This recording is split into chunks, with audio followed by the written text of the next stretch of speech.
Hare Krishna. So అందరికి ఉపదేశామృతం class స్వాగతం.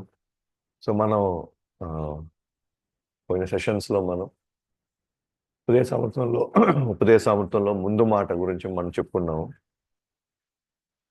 So ఆ ముందు మాటలో మనం రూపగోస్వామి యొక్క ఈ ఉపదేశామృతం యొక్క అర్థాన్ని తెలుసుకున్నాము. అలాగే షడ్గోస్వాముల గురించి తెలుసుకున్నాము. వాళ్ళంతా ఎవరు, వాళ్ళ పేర్లు చెప్పుకున్నాము. అట్లానే మనం చైతన్య మహాప్రభు యొక్క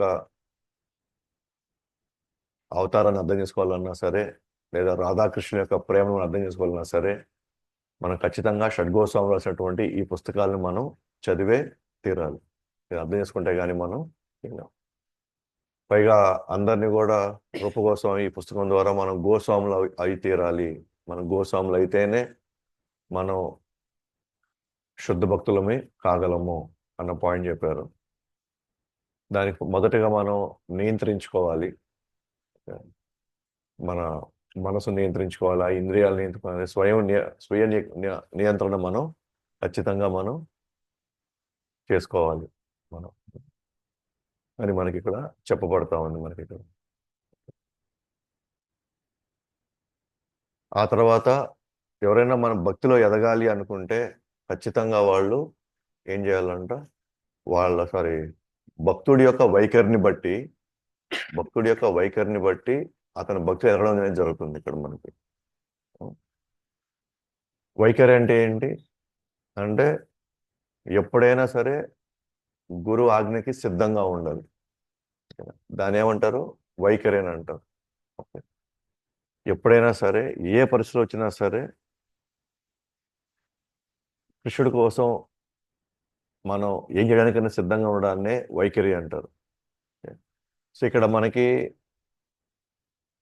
64 మాలు జపం చేసిన వాళ్ళు హై లెవెల్కి వెళ్తారు, భాగవతం చదివేసిన వాళ్ళు మొత్తం హై లెవెల్కి వెళ్తారు, లేదా ఏకాదశి రోజు ఉపవాసాలు ఉన్నప్పుడు ఫుల్గా నిర్జలు ఉంటే వెళ్తారు. అట్లా ఇవన్నీ ఎక్కడ తీసుకెళ్ళాలి అంటే ఆ భక్తుడి యొక్క వైఖరిని మార్చాలి. ఎట్లా, ఎప్పుడైనా సరే ఏ ఆజ్ఞ వచ్చినా సరే మనం సిద్ధంగా ఉండడానికి మన మనసు అంగీకరించాలి. అప్పుడు ఆ స్థితిని బట్టి అతని యొక్క భక్తిలో అతని ముందు ఎదగడం అనేది జరుగుతుంది. సో కాబట్టి మనం ఈ విషయాలు మనం ముందు మాటగా చెప్పుకున్నాం. సో ఈరోజు మనం ప్రథమ బిందువులోకి వెళ్తాం అన్నమాట. సో మనం ప్రథమ బిందువులోకి వెళ్తున్నాం. ఈ ప్రథమ బిందువులో మనకి మొదటగా ఏం జరుగుతుంది అని అంటే, ఏం చెప్తారంటే 6 వేగాల్ని మనం తగ్గించుకోవాలి. 6 వేగాలు మనం తగ్గించుకోవాలి. ఎందుకంటే ఈ 6 వేగాల వల్లనే మన జీవితాలు అతలకుతలం అయిపోయినాయి. ఈరోజు ప్రథమ బిందువు మొట్టమొదటి వేగాలు, ఈ 6 వేగాల గురించి డిస్కస్ చేస్తున్నారు అనమాట. సో మనిషి అనేవాళ్ళు ఈ 6 వేగాలను నియంత్రించుకోవడానికి అతను ప్రయత్నించాలి. అలా మొట్టమొదటిగా ఎవరైతే ఇంద్రియాలని నిగ్రహించుకుంటారో, 6 వేగాలను నియంత్రించుకుంటారో వాళ్ళు మాత్రమే భక్తులు ఎదిగేదానికి అవకాశం వస్తుంది, లేదా జీవితం మీద పూర్తి కంట్రోల్ చేసుకోగలుగుతారు. ఎవరైతే ఈ 6 వేగాలని కంట్రోల్ చేసుకుంటారో వాళ్ళు జీవితం మీద ఏదైనా వాళ్ళు ఒక లక్ష్యం సాధించాలి అనుకుంటే ఆ లక్ష్యాన్ని కూడా వాళ్ళు చేరుకుంటారు. వాళ్ళు చేరుకోలేక ఎందుకు పోతున్నారు అని అంటే ఈ 6 వేగాల వాళ్ళ కంట్రోల్లో లేదని అర్థం. బట్ అదే ప్రిన్సిపల్ కూడా భక్తి కూడా ఒక లక్ష్యం అది. సో భక్తి లక్ష్యం అనే లక్ష్యం మనం చేరుకోవాలంటే మొట్టమొదటిగా ఈ 6 వేగాల్ని మనం నియంత్రించుకోవాలి. ఓకే, సో ఏంటనేది రూపగోస్వామి చెప్తున్నాడు, మనం చూస్తాం ఇప్పుడు. సో ప్రథమ బిందువులో మొదటి శ్లోకం, వాచో వేగం మనసః క్రోధ వేగం జిహ్వా వేగం ఉదరోపస్థ వేగం ఏతాన్ వేగాన్యో విషహేత ధీరః సర్వం అపి మాం పృథ్వీం సశిష్యాత్. వాచో వేగం మనసః క్రోధ వేగం జిహ్వా వేగం ఉదరోపస్థ వేగం ఏతాన్ వేగాన్ యో విషహేత ధీరః సర్వం అపి మాం పృథ్వీంసశిష్యాత్ వాచో వేగం మనసః క్రోధ వేగం జిహ్వా వేగం ఉదరోపస్థ వేగం ఏతాన్ వేగాన్ యో విషహేత ధీరః సర్వం అపి మాం పృథ్వీంసశిష్యాత్.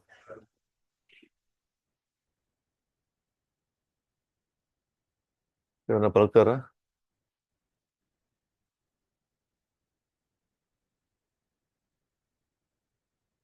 వాచో వేగం మనసః క్రోధ వేగం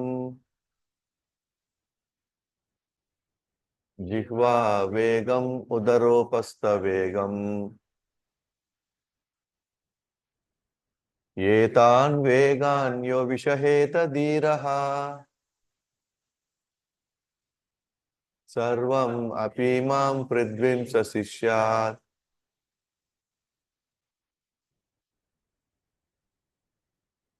వాచో వేగం మనసః క్రోధ వేగం జిహ్వా వేగం ఉదరోపస్థ వేగం ఏతాన్ వేగాన్ యో విషహేత ధీరః సర్వం అపి మాం పృథ్వీంసశిష్యాత్.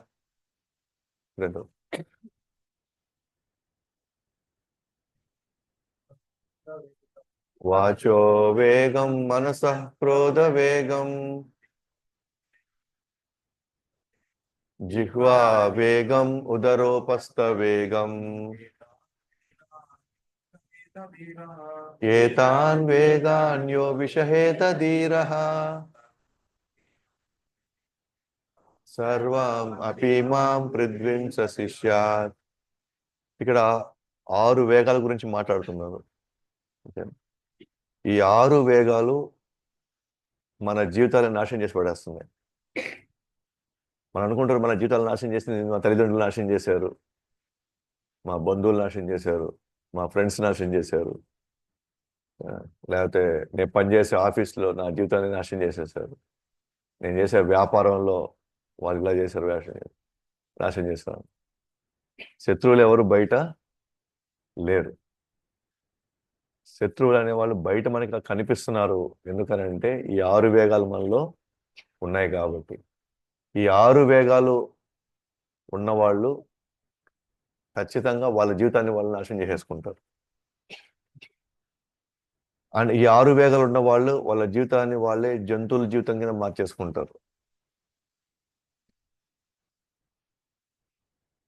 ఓకే, అందువల్ల ఈ 6 వేగాలు ఇంతవరకు మనకి ఎక్కడ మన స్కూల్స్లో కానీ కాలేజెస్లో కానీ ఇంకెక్కడ కూడా మనకి వీటి గురించి మనకి ఎక్కడ ప్రస్తావనే మనకి రాదు. పేరు చదువు పర్సనాలిటీ డెవలప్మెంట్ అంటారు ఊరికనే. ఆ పర్సనాలిటీ డెవలప్మెంట్లో ఊరికి 4 టెక్నికల్ చెప్తారు అనమాట.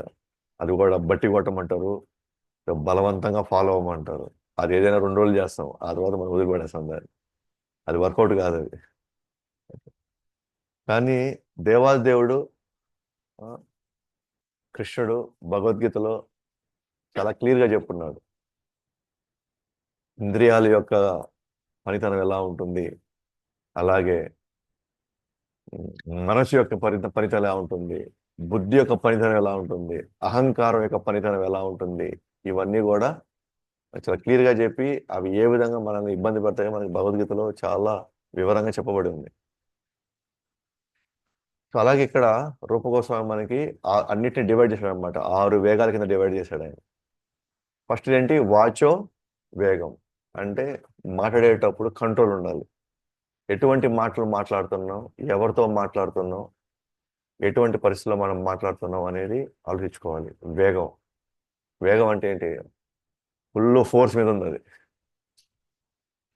ఇంకా కలియుగంలో అసలు చెప్పలేదు అది ఎంత ఫోర్స్లో ఉంటుందో.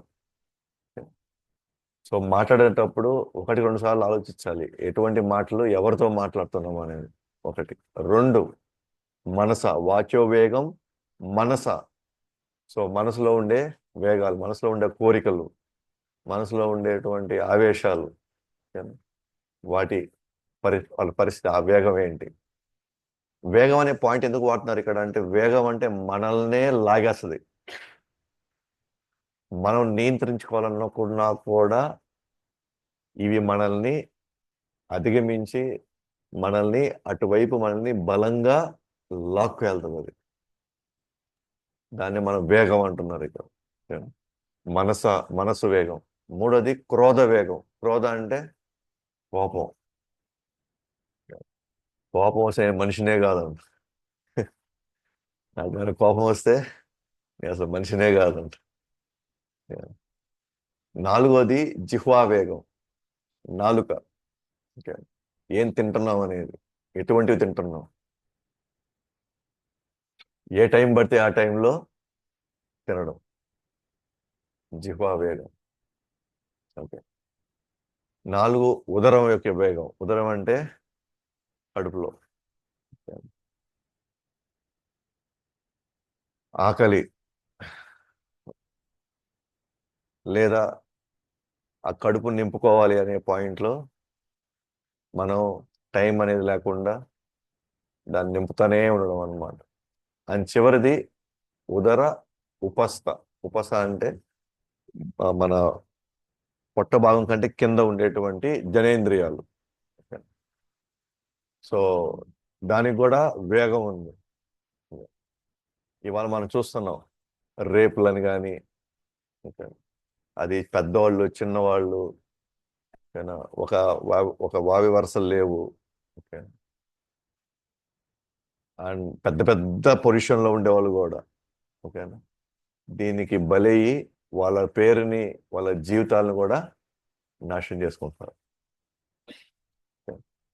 కాబట్టి ఈ ఆరు వేగాలు, ఈ ఆరు వేగాల్ని ఎవరైతే ఏతాన్ వేగాన్యో విషహేత ధీరః, ఎవరైతే ఈ ఆరు వేగాల్ని నియంత్రించుకోగలుగుతారో, ఆపుకోగలుగుతారో, ధీరః. ధీరః అంటే ఏంటి? నిజమైనటువంటి ధీరుడు, నిజమైనటువంటి వీరుడు అన్నమాట. వీరుడు అంటే బయట వాళ్ళని కొట్టడం కాదు, వీరుడు అంటే బయట వాళ్ళని అంచడం కాదు. నిజమైన ధీరుడు ఏమంటే లోపల ఉన్న వాటిల్ని అంచగలగాలి.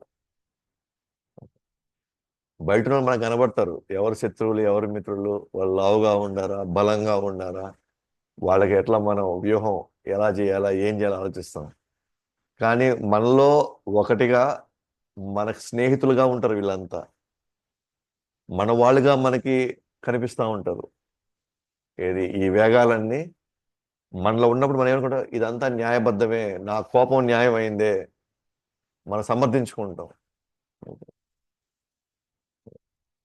మన వాక్కు, మనం వాడిన పదాలు కరెక్టేను అంటే అది ఏం చేస్తున్నాయి, మనకే తెలియకుండా మనల్ని ఇబ్బందికర పరిస్థితులు మనల్ని పెట్టేస్తున్నాయి మనల్ని. కానీ అవి మనకి మిత్రుల్లాగా కనిపిస్తాయి అవి, కానీ అవన్నీ కూడా మన జీవితాల్ని అతలకుతలం చేస్తాయనే పాయింట్ మనకు తెలియదు. ఇవాళ శత్రువులు అని మనకు తెలియదు. కానీ కృష్ణుడు అంటాడు 3వ అధ్యాయంలో, అర్జునుడు అడుగుతాడు 3వ అధ్యాయంలో ఏమని, ఎందుకు ఒక వ్యక్తి, ఓకేనా, నిస్సహాయంగా పాపం అని తెలిసినా కూడా తాను ఎందుకు వెళ్ళి అలాంటి కార్యాల్లో నియుక్తుడవుతున్నాడు. దాని కృష్ణుడు అన్నాడు, కామయేష క్రోధయేష రజోగుణం సముద్భవ. తనలో ఉన్నటువంటి కామం వల్ల, తనలో ఉన్నటువంటి క్రోధం వల్లనే రజోగుణం నుంచి వచ్చింది కదా ఇది. అది అతని జీవితాన్ని శత్రువు. అతను ఈ శత్రువులతో తాను ఎప్పుడు తనలో పెట్టుకొని ఉన్నాడు. అవి ఎక్కడెక్కడ ఉన్నాయి? ఇంద్రియాల దగ్గర ఉన్నాయి, మనసు దగ్గర ఉంది, బుద్ధి దగ్గర ఉన్నాయి. ఇది అందువల్ల ఇంద్రియాల వేగం ఉంటుంది, మనసు వేగం ఉంటుంది, ఆ తర్వాత బుద్ధి కూడా అటువైపు ప్రయాణిస్తుంటుంది. అయితే ఎవరైతే వీటిని ఆపగలుగుతారో అతను విషహేత ధీరః. అటువంటి వ్యక్తి ఏం చేయగలుగుతాడు, ఏం పొందగలుగుతాడు అంటే సర్వం అపీమాం పృథ్వీం. పృథ్వీం అంటే ఈ భూమి మీద ఎంతమంది అయితే ఉంటారో జనులు, జీవులు ఎంతమంది ఉంటారో వాళ్ళందరినీ కూడా శిష్యులుగా తయారు చేసుకోగలుగుతాడు. పృథ్వీంస శిష్యాత్. శిష్యాత్ అంటే అంటే అర్థం ఏంటి? తాను అందరినీ కంట్రోల్లో పెట్టుకోగలుగుతాడు. డబ్బుతో కంట్రోల్ పెట్టుకోవాలనుకుంటే మనకు కుదరదు. మనకు వచ్చిన అధికారంతో మనం కంట్రోల్ చేయాలంటే అది కుదరదు. లేదా మనకున్న హోదా, ఇవన్నీ ఒక మనిషిని మనకి సరెండర్ అయ్యేటట్టు చేయలేవు. కానీ ఎవరైతే ఈ 6 వేగాలను తగ్గించుకోగలుగుతాడో అతను ప్రపంచంలో ఎక్కువ మందిని అతను శిష్యుల కింద తయారు చేయగలరంటే అర్థం ఏంటి? తాను ఏం చెప్తే మిగతా వాళ్ళు ఫాలో అవుతారు. తను ఎట్లా డైరెక్షన్ చూపిస్తే వీళ్ళందరూ కూడా అట్లాగే వెళ్తారు. మనం కోరుకునేది అదే కదా. నా మాట నెగ్గాలి అంటున్నావు, నేను చెప్పింది అందరూ వినాలి అంటున్నావు. మరి వినాలి అంటే మనం కోప్పడితే వాళ్ళు వినరు. ఓకేనా? వాళ్ళ మీద మన అధికారం చెలాయిస్తే, పెత్తనం చెలాయిస్తే వాళ్ళు వినరు. మన ఇంద్రియాలు మనం కంట్రోల్ చేసుకోగలిగితే అప్పుడు వాళ్ళు ఆటోమేటిక్గా వాళ్ళు దారిలోకి వస్తారు. ఓకే. సో నిజంగా ఇప్పుడు మనం ఉండేటువంటి వ్యాపారంలో కావచ్చు, మనం ఉండేటువంటి ఉద్యోగంలో కావచ్చు, ఈవెన్ మన కుటుంబంలో కావచ్చు, మన మాట ఎవరైనా వినాలి అనుకుంటే మనం చేయాల్సింది ఏంటి? మన ఇంద్రియాలని మనం, ఈ 6 వేగాల్ని మనం అదుపులో తెచ్చుకోగలగాలి. అప్పుడు వాళ్ళు చెప్పే మాట ఎవరైనా సరే తల ఉంచి తీరాల్సిందే. శిల ప్రభుపాదులు లాంటి వాళ్ళు జగద్గురు అంటున్నాం. ఎందుకంటే వాళ్ళు ప్రపంచంలో ఏ దేశానికి వెళ్ళినా సరే వాళ్ళు శిష్యులైపోతున్నారు. సో ప్రభుపాదుల వారు అక్కడికి వెళ్ళి, వాళ్ళ దేశానికి వెళ్ళి, వాళ్ళ యూనివర్సిటీకి వెళ్ళి, వాళ్ళ ప్రొఫెసర్లతో వాళ్ళు మాట్లాడేటువంటి మాటలు, వాళ్ళు చెప్పేటువంటి కాన్సెప్ట్స్ విని యూ ఫూల్స్ అండ్ రాస్కెల్స్ అంటున్నారు. వాళ్ళని పోయి, వాళ్ళ దేశంలో పోయి వాళ్ళు ఏమి ఎదురు మాట్లాడట్లేదు అసలు. వాళ్ళు గమ్ముగా తలంచుకుంటారు అంతే. 70 సంవత్సరాల వ్యక్తి వేరే దేశం నుంచి వచ్చి ఆ కాలేజీలో లేదా ఆ యూనివర్సిటీలో ప్రొఫెసర్ ఎవరైనా యూ ఫూల్స్, యూ రాస్కెల్స్ అన్నారంటే ఎవరైనా మాత్రం ఎందుకు గమ్ముకుంటారు? అంటే అంతగా కాని వాళ్ళం అయ్యాం మేము. ఏం చదువుకున్నాం? మేము పిహెచ్డి చదువుకున్నాం. నువ్వు చదివింది ఎంత? నువ్వు ఆఫ్టర్ డిగ్రీ కూడా చదవను. అంటే ఏ విధంగానే వాళ్ళు వాదన తీసుకురావచ్చు. ఈ వ్యక్తి మమ్మల్ని ఫూల్స్ అని రాసుకుని అన్నాడు, ఇతను వెంటనే కాలేజీ తీసి పడేది. ఈ లెక్చర్ని క్యాన్సిల్ చేసేయండి, తరివేసేయండి ఇక్కడ నుంచి అని పిలవచ్చు. కానీ వాళ్ళంతా ఏం చేస్తున్నారు? అలా తలంచుకుంటున్నారు. ఎందుకంటే ఎదుటి వ్యక్తి ఖచ్చితంగా 6 వేగాల్ని అతను నియంత్రించుకున్నాడు కాబట్టి. లేకపోతే 70-80 సంవత్సరాల తర్వాత ఈరోజు మన రామ మందిరం కట్టుకున్నాం ఇక్కడ. పోరాడుతూనే ఉన్నాం 80% మంది హిందూ దేశంలో. కానీ అది సాధించడానికి ఇన్ని సంవత్సరాలు పట్టింది మనకి. కానీ ప్రభుపాద అనేవాడు అనే వ్యక్తి ఇన్ని దేశాలకు పోయిన వెంటనే ఆయన ఒక ఇస్కాన్ మందిరం కట్టడానికి పర్మిషన్ తెచ్చుకుంటున్నాడు. ఎలా వీలవుతుంది అది? అందుకే ఏమంటారంటే ప్యూరిటీ ఈజ్ ద ఫోర్స్ అంటారు. మనం ఎంత పవిత్రంగా ఉంటే మన మాట అంత ఎక్కువ చెల్లుతుంది. పవిత్రంగా అంటే ఏంటి? మన ఇంద్రియాలని, మనసుని, వేగాల్ని మనం ఎంత నియంత్రించుకుంటామో అతని మాట బాణంలాగా దూసుకెళ్తుంది వేరే వాళ్ళ గుండెలోకి వెళ్తుంది. అది వాళ్ళ మాటలు వాళ్ళ జీవితాల్లో ప్రభావితం చేయగలుగుతాయి. కొన్ని డిస్కషన్లో మనం డిస్కస్ చేసాం అనమాట. ఒకసారి అలెగ్జాండరు ప్రపంచ దేశాలన్నింటినీ ఆయన జయించుకొని వస్తా ఉన్నాడు. ఆఖరిగా భారతదేశానికి రావాలి. ఆయన వస్తూ ఉన్నప్పుడు ఒక సాధారణమైనటువంటి ఒక రైతు పొలం మీద కూర్చొని అట్లా ఆకాశాన్ని చూసుకుంటా తను రెస్ట్ తీసుకుంటున్నాడు అనమాట. అలెగ్జాండర్ వచ్చి అంత పెద్ద శబ్దం వస్తుంది, అన్ని వేల మందితో వస్తున్నాడు సైన్యంతో. ఇతను కూల్గా ఉన్నాడు లేకుండా అక్కడి నుంచి. అల్టిమేట్గా ఇది అలెగ్జాండర్ వస్తున్నాడు, ఇంతమంది మతాబులతో వస్తున్నాడు, ఈ వ్యక్తి ఏంది ఇంత శబ్దం విని కూడా కనీసం ఏడు నుంచి కనీసం పక్కకు కూడా జరగలేదు ఇతను అని చెప్పేసి, అసలు ఎవరు ఇతను ఏంటని చెప్పేసి అక్కడ ఆపి తన్ని ఆ, తన్ని అదే కోపంతో ఆవేశంతో, అసలు నువ్వు ఏమనుకుంటున్నావు, నువ్వు ఎవరు, నేను ఎవరు తెలుసా, అలెగ్జాండర్ని, ఇన్ని ఇన్ని దేశాలు నేను జయించుకుంటూ నేను వస్తూ ఉన్నాను నేను, అసలు నువ్వు ఎవరు, ఈ మాత్రం భయం లేదా, ఇది లేదా అని చెప్పేసి తీసుకొచ్చి కత్తి తీసుకొని నరకబోతాడు అనమాట. అతను అంటాడు, నువ్వు నా శరీరాన్ని నాశనం నన్ను ఏం చేయలేవు నువ్వు అంటాడు. నువ్వు నా శరీరాన్ని ఏమైనా చేయగలవు కానీ నన్ను మాత్రం నువ్వు అసలు చంపలేవు అంటాడు. అంటే పీక్లో ఉంది తన జ్ఞానం. ఇక నేను ఆత్మని, నువ్వు నన్ను ఏమీ చేయలేవు అని చెప్పేసి అంటాడు. అసలు నువ్వు ఎవరు అంటే, నువ్వు దేనికైతే బానిస్తావో దానికి నేను యజమాని అంటాడు.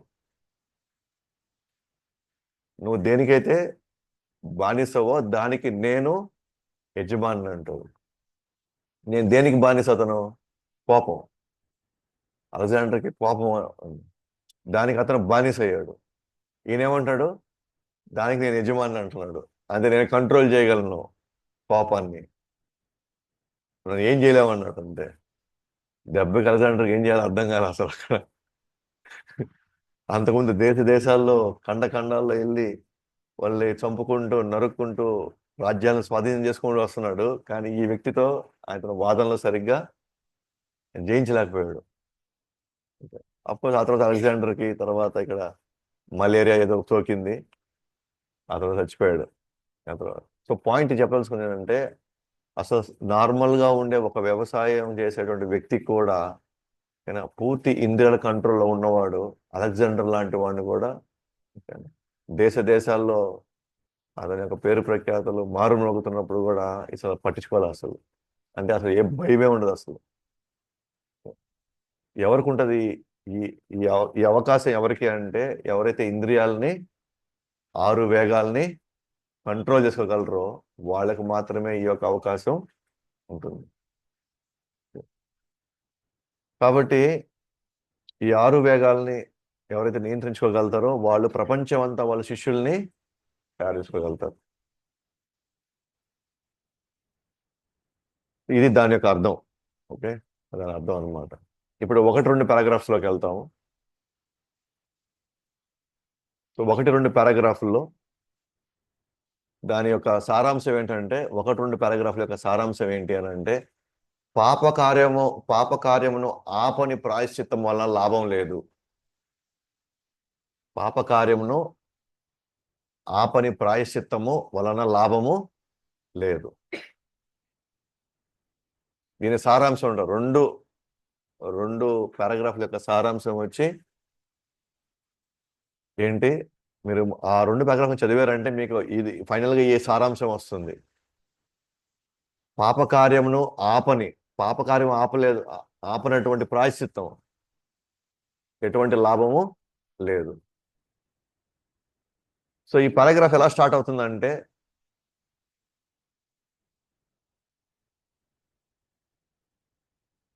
ఈ పారాగ్రాఫ్ ఎలా స్టార్ట్ అవుతుందంటే,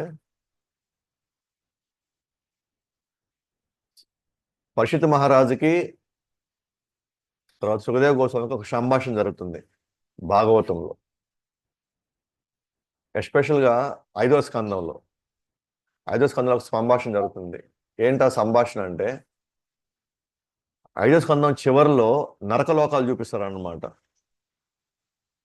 ఆ నరకలోకాల్లో వివిధమైనటువంటి వ్యక్తులు ఏ విధంగా అక్కడ శిక్షలు అనుభవిస్తున్నారో, వాళ్ళు ఎన్ని రకాలుగా బాధలు పడుతున్నారో ఆ నరకలోకాల్లో, వాటి గురించి డిస్కషన్ ఉంటుంది అనమాట 5వ స్కందం చివరిలో. పరీక్షిత్ మహారాజు వాళ్ళ గురించి వింటున్నాడు. ఏమని? జయ శ్రీ శ్రీ రాధా గోవింద్ భగవాన్ జగన్నాథ్ బల్దేవ్ సుభద్రామయ్య గౌర్నిత శీల ప్రభుపాద్ కి జై. సో వాళ్ళ గురించి వింటున్నాడు.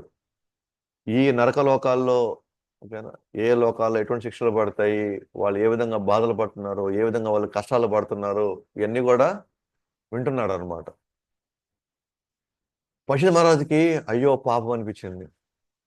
అరే వీళ్ళు ఎన్ని బాధలు పడుతున్నారు, ఇక్కడికి వచ్చి ఎన్ని రకాల కష్టాలు పడుతున్నారు, వీళ్ళు ఇక్కడ నుంచి బయటపడే మార్గం అసలు లేదా? అసలు వాళ్ళు ఇక్కడ రాకుండా ఉండడానికి ఏమైనా అవకాశం ఉందా? వాళ్ళు ఎలా తప్పించాలి బయటికి? ఈ నరకలోకాలకు పోకుండా ఉండడానికి ఏదైనా అవకాశం ఏమైనా ఉందా? వాళ్ళు ఎలా బయటపడగలుగుతారు ఈ పాప కర్మల నుంచి, ఈ శిక్షల నుంచి, ఈ నరకలోకాలు రాకుండా ఉండడానికి ఏదైనా మార్గం ఉందా? దయచేసి సుఖదేవ్ కోసం అడుగుతారు అనమాట. వీళ్ళందరూ ఎలా తప్పించుకుంటారు? వీళ్ళంతా వీళ్ళు ఏ పరిస్థితిలో చూడండి, ఒక వైష్ణవుడు కానీ వేరే వాళ్ళ గురించి ఆలోచిస్తాడు, తన గురించి మాత్రం అతను ఎప్పుడు కూడా ఆలోచించుకోడు. మొన్న మేము డిస్కషన్ చేసుకున్నాం అనమాట. ఏంటనంటే ప్రచారం చేయాలి అంటే, ఓకేనా, ఒక మనిషి ప్రచారం చేయాలి అని అంటే ఓకే తనకు ఉండాల్సిన లక్షణాలు ఏంటి?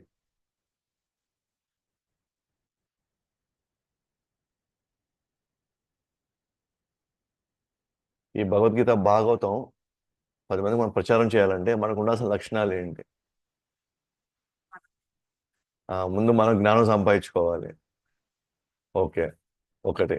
ఇంకా ఆ? ఆ.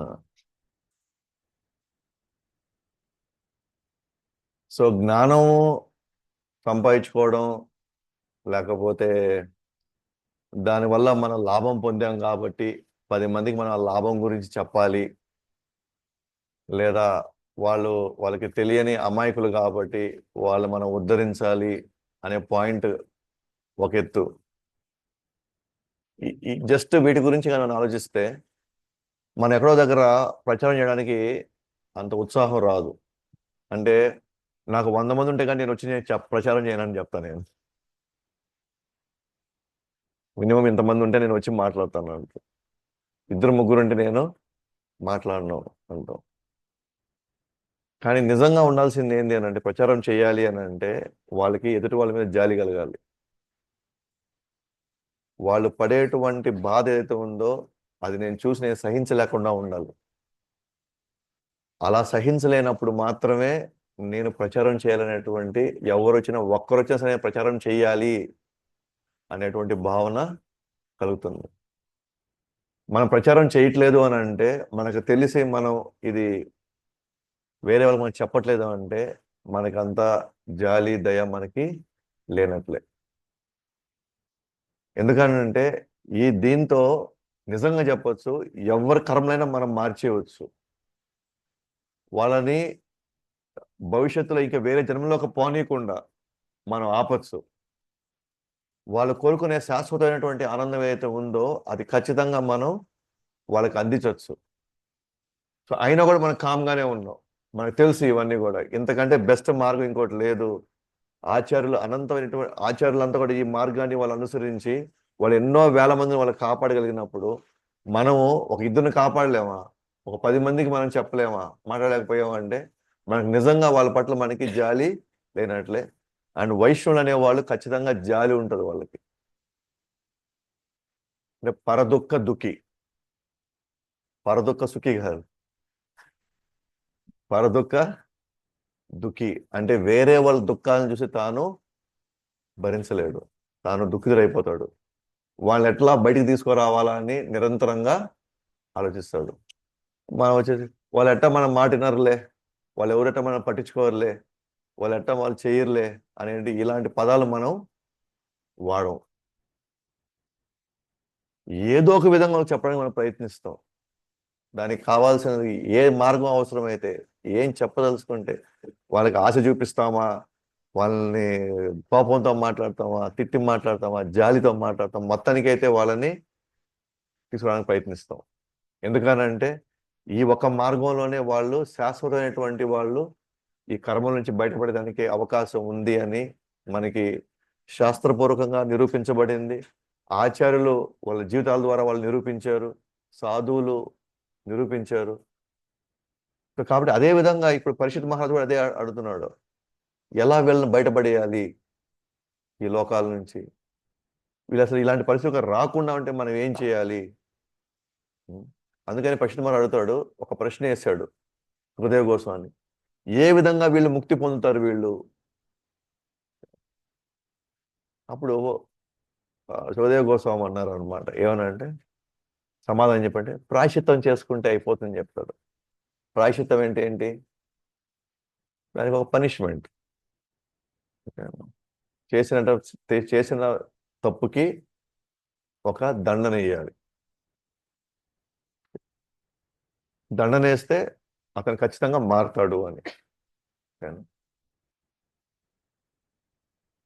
సో మనం తప్పు చేసాము, పోలీస్ స్టేషన్ తీసుకెళ్తారు, కొడతారు.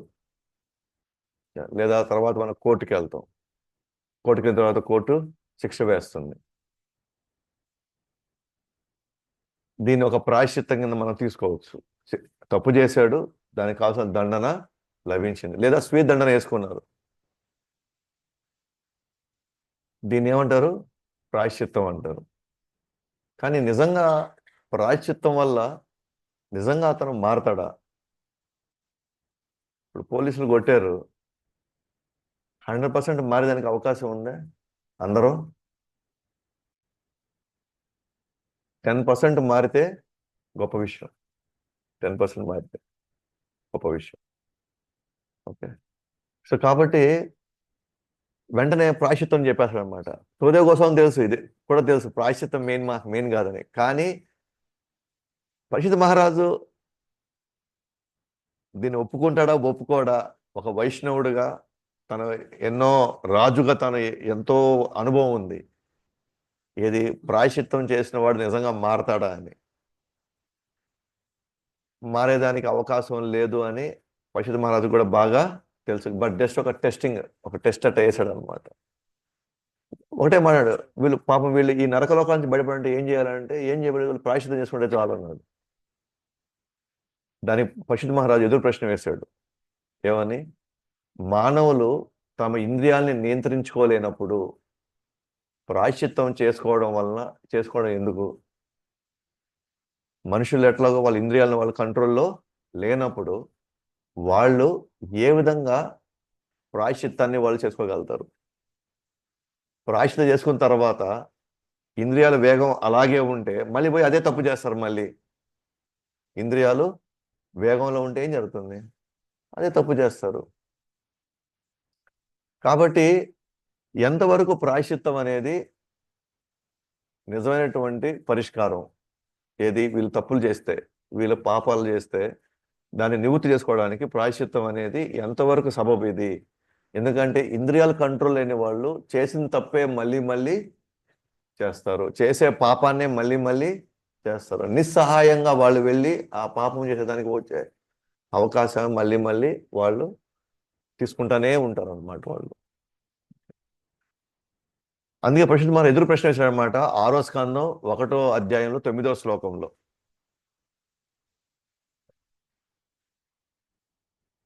సో ఏమంటాడు పరీక్షిత్ మహారాజు ఎదురు ప్రశ్న ఏమనేసాడు? నేరస్తుడు రాజదండనకు లోక నిందకు గురియగుడిన వాస్తవముగా గాంచి ఉన్నను కారణమును పాపకార్యముల వలన తదుపరి జన్మలో నరకమును పడవలసి వచ్చిన శాస్త్రముల వలన పండితుల వలన వినియున్న కారణమున మనుడు పాపకార్యం తనకు హానికరమని ఎరిగి ఉండవచ్చును.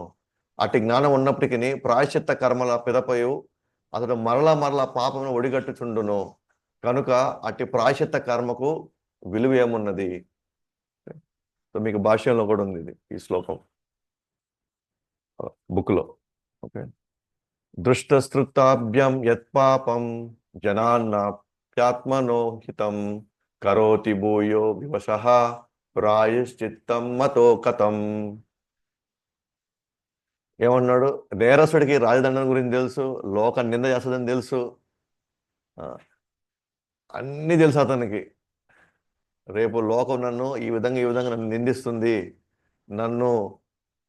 నన్ను తక్కువ చేసి మాట్లాడుతుంది, నన్ను వేరుగా చూసి మాట్లాడుతుంది అని అతను శాస్త్రాల ద్వారా విన్నాడు, పండితుల ద్వారా విన్నాడు. పాపకార్యం వల్ల హానికరమని తాను అన్ని విన్నాడు.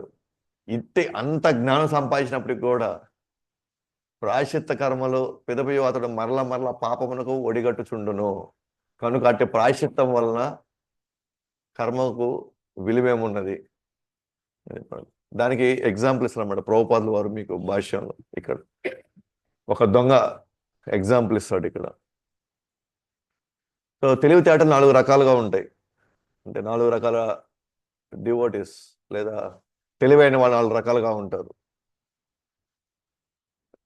ఫస్ట్ తెలివైన వాడు ఏంటి అని అంటే శాస్త్రాల ద్వారా విని తాను దొంగతనం చేయడు. దొంగతనం పాపము, దొంగతనం పాపం అని శాస్త్రాలు చెప్పబడింది. సో పాపం కాబట్టి నేను చేయకూడదని సో వినడంతోనే ఫస్ట్ అతను ఏం చేస్తాడు, దొంగతనం ఇంకా చేయడు. రెండో వ్యక్తి చూస్తాడు, రెండో రకమైనటువంటి తెలివైన వాడు. మొదటి రకం వచ్చేసి వినడంతోనే అతను ఇంకా పని చేయడు, ఇంకా పాపంలో అతను ఒడిగట్టాడు. నెక్స్ట్ దానికంటే సెకండ్ క్లాస్ ఇంటెలిజెన్స్ తెలివైన వాళ్ళు వేరే వాళ్ళని పోలీసులు లాక్కి వెళ్తుంటే చూశాడు. పోయమ్మో నిజంగానే నాయన వినింది కాదు, నిజంగానే పాపకార్యం చేస్తే పోలీసులు తీసుకెళ్తున్నారు, ఇది నిజమేరన్న బాబు, నేను మాత్రం అసలు చేయకూడదు. ఫస్ట్ వాడు విన్నాడు, రెండో వాడు చూశాడు, మూడో వాడు అతను పట్టుబడి జైలు శిక్ష అనుభవించాడు. అప్పుడు తర్వాత ఇక నేను చేయకూడదు అన్నాడు. ఇది దెబ్బలు పడిన తర్వాత. ఇంకా నాలుగో రకం ఏంటంటే పడిన తర్వాత మళ్ళీ చేస్తూనే ఉంటాడు. ఇది ఫోర్త్ క్లాస్ ఇంటెలిజెన్స్. అంటే 4 రకాల తెలివితేటలు, 4 లెవెల్స్లో. ఓకే, అంటే కుక్కతో ఒక వంకరలాగా మళ్ళీ అంటే ఇవన్నీ తెలిసి కూడా తాను నియంత్రించుకోలేడు. ఎందుకంటే లోపల వేగం ఏం చేస్తుందో తనని పదే ఆ పని చేసేదానికి అతన్ని ప్రేరేపిస్తూనే ఉంటుంది. అటువంటి వాడికి ఎన్ని శిక్షలు వేస్తే ప్రయోజనం ఏంది? ఏం ప్రాయశ్చిత్తం ఉంది అతనికి మారడానికి? ఏం అవకాశం ఉంది? లేదు కాదు. అందుకే ఇప్పుడు పరీక్షిత్ మహారాజ్ అడుగుతున్నాడు, అటువంటి వాళ్ళు ఎంత ప్రాయశ్చిత్తం చేసుకున్నా సరే దానివల్ల వాళ్ళు ఏ విధంగా వాళ్ళు బాగుపడతారు. కాబట్టి పరీక్షిత్ మహారాజ్ అంటారు, నాకు తెలిసి ప్రాయశ్చిత్తం అనేది సరైనటువంటి మార్గం కాదేమో వీళ్ళు పాపాల నుంచి బయటపడడానికి. ఎందుకంటే ఈ వేగాలు ఆ మనిషి యొక్క నియంత్రణలో లేవు. కాబట్టి ఇది కాదు ఇంకేదైనా ఉందా అని అడుగుతాడు పరీక్షిత్ మహారాజు. అప్పుడు దాంతో పరీక్షిత్ మహారాజు పోలుస్తున్నాడు అనమాట. 6:1-10 6వ స్కందం 1వ అధ్యాయం 10వ స్కందంలో, క్వచిన్న వర్తతే భద్రాత్ క్వచిన్న చరతి తత్పునః ప్రాయశ్చిత్తమతోపార్థం మన్యే కుంజర శౌచవత్. పాపకార్యం పట్ల అతి సావధానుడై వర్తించేవాడును కొన్ని మార్లు తిరిగి పాపజీవునకు బలి అగుచుండును. కనుక పదే పాపము చేయుట, దానికి ప్రాయశ్చిత్తము చేపట్టుట ఎను పద్ధతి వ్యర్థమని నేను భావింతును. గజము నీటి యందు చక్కగా స్నానమాచరించినను బయటకు వచ్చినంతనే తిరిగి శరీరం అంతయు మట్టి చల్లుకొనును. ప్రాయశ్చిత విధానం కేవలం అట్టి గజ స్నానమునే పోలి ఉండును. అర్థమైందా? గజ స్నానం అంటే ఏంది? ఏనుగు స్నానం చేస్తుంది, పోయి ఫ్రెష్గా మంచి నీళ్ళలో స్నానం చేస్తుంది, బయటకు వచ్చి మళ్ళీ మట్టిని పైన వేసుకుంటుంది మళ్ళీ. అలాంటప్పుడు స్నానం చేయడం ఎందుకు? అలాంటప్పుడు ఈ ప్రాయశ్చిత్తం మనకి ఎందుకు? ఈ ప్రాయశ్చిత్తం వల్ల మనిషి ఏ విధంగా మారేదానికి అవకాశం లేదు. ఎందుకంటే తను ఆల్రెడీ తన వేగాలు తనని అధిగమించి పడేసి తన కంట్రోల్లో ఇంకా లేవు. కానీ ఇప్పుడు ప్రాయశ్చిత్తం, నిజమైన ప్రాయశ్చిత్తం ఏంటంటే ఆ వేగాల్లో కూకటి వేళతో సహా బయటికి లాగేయాల.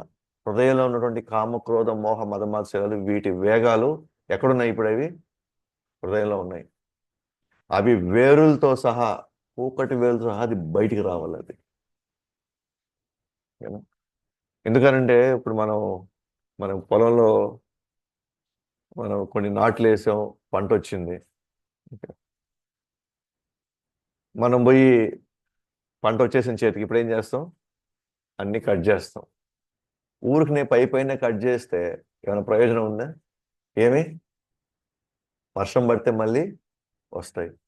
అప్పుడు ఏం చేయాలి? కూకటి వేలుతో సహా బయటికి లాగాల. కూకటి వేలుతో సహా బయటికి లాగేటువంటి ఏదైనా సరే ఒక పద్ధతి, ఒక మార్గం, ఒక సాధన ఏదైనా ఉందా అని అంటే ఈ ప్రపంచంలో ఏమీ లేవు. ఓకే. ఒక్క విధానం తప్ప, అది భక్తి. కృష్ణ భక్తి తప్ప కూకటి వేలుతో సహా బయటికి లాగేటువంటి ఏ యోగ సాధన అసలు లేనే లేదు ఇక్కడ. కర్మ మార్గం, యోగ మార్గం, ధ్యాన మార్గం ఏది కూడా ఇవి కొంతవరకు తాత్కాలికంగా మనల్ని కొన్ని వేగాల్ని తాత్కాలికంగా ఆపగలుగుతాయేమో కానీ దాని ప్రభావం కొంతవరకు చూపించేమో కానీ మళ్ళీ అనుకూల కాలం వచ్చినప్పుడు మళ్ళీ ఈ వేగాలన్నీ మళ్ళీ పుంజుకుంటాయి మళ్ళీ. ఓకే. అందువల్ల ఏం మార్గం ఇస్తాడో చూద్దాం ఇప్పుడు. ఎవరు? శివదేవ గోస్వామి. కాబట్టి ఇక్కడ ఉపమానాలు ఇచ్చారన్నమాట. ప్రభుపాదుల వారు మీరు చదువుకుంటూ వెళ్తే ఉపమానాలు ఇచ్చారు, కొన్ని ఎగ్జాంపుల్స్ ఇచ్చారు అనమాట. ఏంటది? ఏనుగు స్నానం గురించి మాట్లాడుకున్నాం. ఏనుగు ఎన్నిసార్లు పోయి స్నానం చేసినా మళ్ళీ మట్టి వేసుకుంటుంది. అలాగే క్రైస్తవుల యొక్క పాపాల గురించి చెప్పున్నాడు ప్రభుపాదుల వారు. సో జనరల్గా మనం చూస్తూ ఉంటాం, చర్చిలోకి వెళ్ళినప్పుడు సోమవారం శనివారం దాకా చేయాల్సిన పాపాలన్నీ చేసి ఆదివారం మాత్రం చర్చికి పోయి ఒక కన్ఫెషన్, ఒక ఒక విండో ఉంటుంది కిటికీ లాగా. ఆ ఫాదర్ అటువైపు ఉంటాడు, ఈ లోపల ఉంటాడు అనమాట. ఏం బిడ్డ చెప్పు, నువ్వు చేసిన పాపాలు ఏందని చెప్తాడు వీడు. వరుసగా దిష్టేస్తాడు అనమాట చేసిన పాపాలన్నీ. ఆదివారం మాత్రం అంత బాగా అయిపోతాడు, మళ్ళీ సోమవారం నుంచి మళ్ళీ సేమ్ అవే పాపాలు మళ్ళీ చేసి మళ్ళీ ఆదివారం మళ్ళీ వస్తాడు అనమాట చర్చికి. అదేనా అంటే యేసు రక్తాన్ని చిందించాడు, మన పాపాలని కడిగాడు. ఇంక వేరే పనేలా పాపం.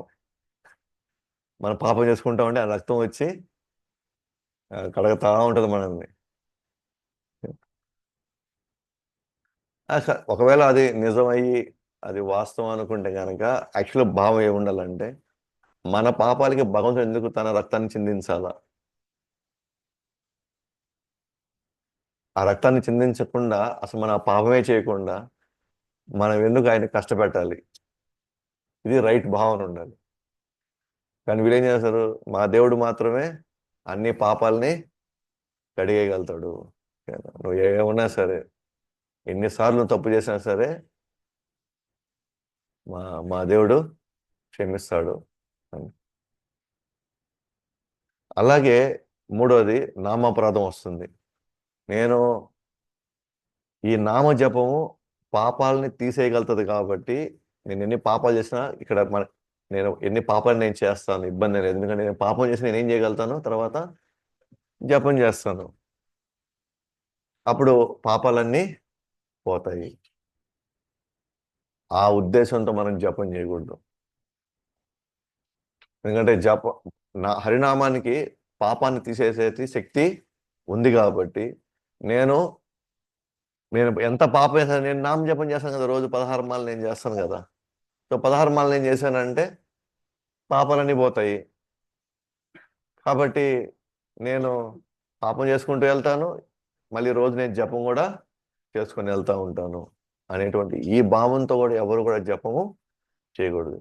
అది అప్పుడు పాపం అవదు, అది అపరాధం అవుతుంది. అపరాధం పాపం కంటే చాలా డేంజర్. అది అపరాధం వల్ల మన భక్తి అక్కడితో ఆగిపోతుంది అంతే. ఇప్పుడు దాకా మనం చేసిన జపం చేసిన రుచి ఏదైతే వచ్చిందో ఆ రుచి ఆగిపోతుంది, సేవ చేయాలని ఉత్సాహం పోతుంది, భక్తుల సాంగత్యం మళ్ళీ కలవబుద్ధి కాదు, ఇంకా రాబుద్ధి కాదు. ఓకే. మనకి సేవ మీద, శ్రవణం మీద, నామకీర్తన మీద మనకి విరక్తి పుట్టడం స్టార్ట్ అవుతుంది. అలా ఎవరికైనా ఉంది అని అంటే అర్థం చేసుకోవాలి, మనం ఏదో అపరాధాలు చేస్తామని అర్థం. ఆ 10 అపరాధాల్లో ఏదో ఒక అపరాధం మనం చేసాము, దానివల్ల ఇప్పుడు ఆ రుచి, ఆ ఉత్సాహం కానీ అవన్నీ ఇప్పుడు మనకి కలగడం లేదు. 16 మాలు చేయడం చాలా కష్టం మీద అయిపోతూ ఉంటుంది, అతి బలవంతంగా. ఒకప్పుడు చాలా ఫాస్ట్గా అయిపోయే మంత్రం ఇప్పుడు మనకి కష్టమైపోతుంది. సో ఇది అపరాధం యొక్క ప్రభావం. ఇది మరి నిజమైన నిజమైన ప్రాయశ్చిత్తం ఏంటి? అది 3వ పారాగ్రాఫ్లో ఇచ్చారనమాట. నిజమైన ప్రాయశ్చిత్తం తపస్సు చేయడం. ఆ తపస్సులు 2 రకాలుగా ఉన్నాయన్నమాట. ఒకటి సాంప్రదాయకమైనటువంటి ఒక తపస్సు, ట్రెడిషనల్ వేలో. రెండోది భక్తియుత సేవ. 2 రకాల ప్రాయశ్చిత్త మార్గాలు ఉన్నాయి. అండ్ ఆ ప్రాయశ్చిత్తం ఏంటంటే తపస్సు చేయడం. తపస్సు అంటే ఏంటి? కంట్రోల్ చేసుకోవడం ఇంద్రియాలు. మామూలు శిక్షలు వేస్తే వేస్ట్. ఒకటి మనం ఏం చేయాలా? ఇంద్రియాలని మనం వేగాల్ని మనం తగ్గించుకోవడానికి ప్రయత్నించాలి ఒక సాంప్రదాయకటువంటి పద్ధతిలో. 2 కృష్ణుడి సేవలో నిమగ్నం అవ్వాలి. ఈ సాంప్రదాయక తపస్సు అంటే ఏంటి అంటే బ్రహ్మచర్యాన్ని పాటించడం, అంటే వేగాల్ని తగ్గించుకోవడం, శుభ్రతని పాటించడం, సత్యమనే మాట్లాడటం, మనసుని అనవసరమైన విషయాల్లోకి పోనీకుండా మనం నియంత్రించుకోవడం, ఇంద్రియాలని నియంత్రించుకోవడం, దాతృత్వము, యోగాసనాలు, ప్రాణాయామం, ఇవన్నీ ఏంటంటే సాంప్రదాయంగా మనం చేయవలసినటువంటి తపస్సు. కానీ ఇది సాధ్యమయ్యేదేనా? ఈ కలియుగంలో ఇప్పుడున్న పరిస్థితుల్లో మనం ఈ తపస్సు, ఇంద్రియాలను ఆపుకోవడం, మనసును ఆపడం, ఎందుకంటే హోల్ వాతావరణం అంతా సర్చార్జ్ అయిపోయింది మొత్తం. ఎక్కడ చూసినా సరే, కళ్ళు ఎటువైపు తిప్పినా సరే, చెవులు ఏది విన్నా సరే, మొత్తం మనల్ని చుట్టూ ఉన్న వ్యక్తుల యొక్క ప్రభావం, పరిస్థితులు, ఈ సాంప్రదాయక తపస్సు మన వల్ల కాదు.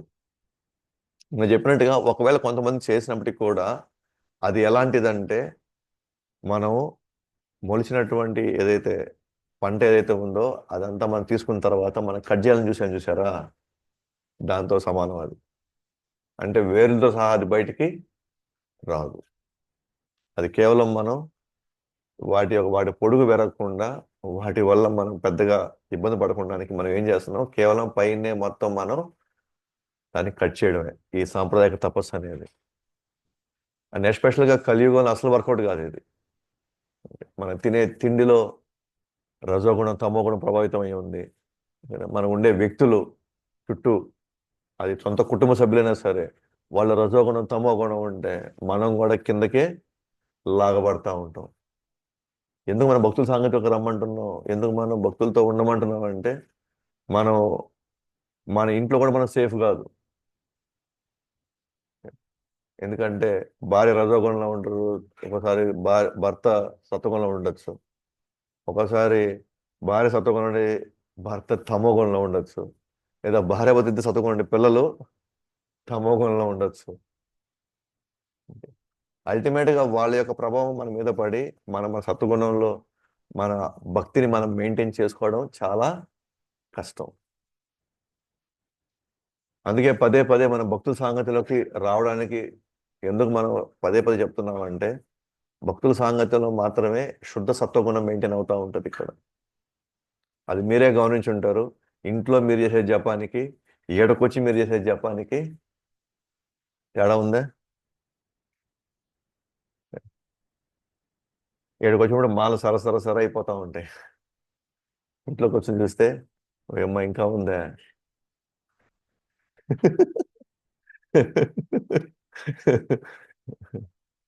అదే మనం ధామానికి పోయి చేసామనుకోండి, బృందావనం పూరికి వెళ్ళి చేస్తే ఇంకా సర్రన అయిపోతుంటాయి. ఎందుకంటే ఎంతోమంది ఆచార్యులు, ఎంతోమంది వాళ్ళు తిరిగిన ప్లేసు, నామ సంకీర్తన జరిగిన ప్లేస్ కాబట్టి, సాక్షాత్తు భగవంతుడు తిరిగిన ప్లేసెస్ కాబట్టి ఇంకా ఫాస్ట్గా అవుతాయి అవి. కాబట్టి సాంప్రదాయక తపస్సు అనేది ఆల్మోస్ట్ ఇంపాసిబుల్ ఇప్పుడున్న పరిస్థితుల్లో. నెక్స్ట్ ఇచ్చేటువంటి రెండో మార్గం ఏంటి? భక్తియుత సేవ. సో చేయవలసినవి ఏంటి? భక్తులతో సాంగత్యంలో ఉంటే, అలాగే మార్గదర్శకత్వంలో, అంటే గురువు యొక్క మార్గదర్శకత్వంలో భక్తియుత సేవ చేస్తే ఖచ్చితంగా మనం ఈ యొక్క గుణ ప్రభావం నుంచి మనం బయటపడడానికి అవకాశం ఉంటుంది. ఎందుకంటే మార్గదర్శనం అనే పదం ఎందుకు వాడారు అని అంటే, మార్గదర్శకత్వంలో అన్న పదం ఎందుకు వాడారంటే, ఇది చాలా ఇంపార్టెంట్ ఇక్కడ. ఓకే.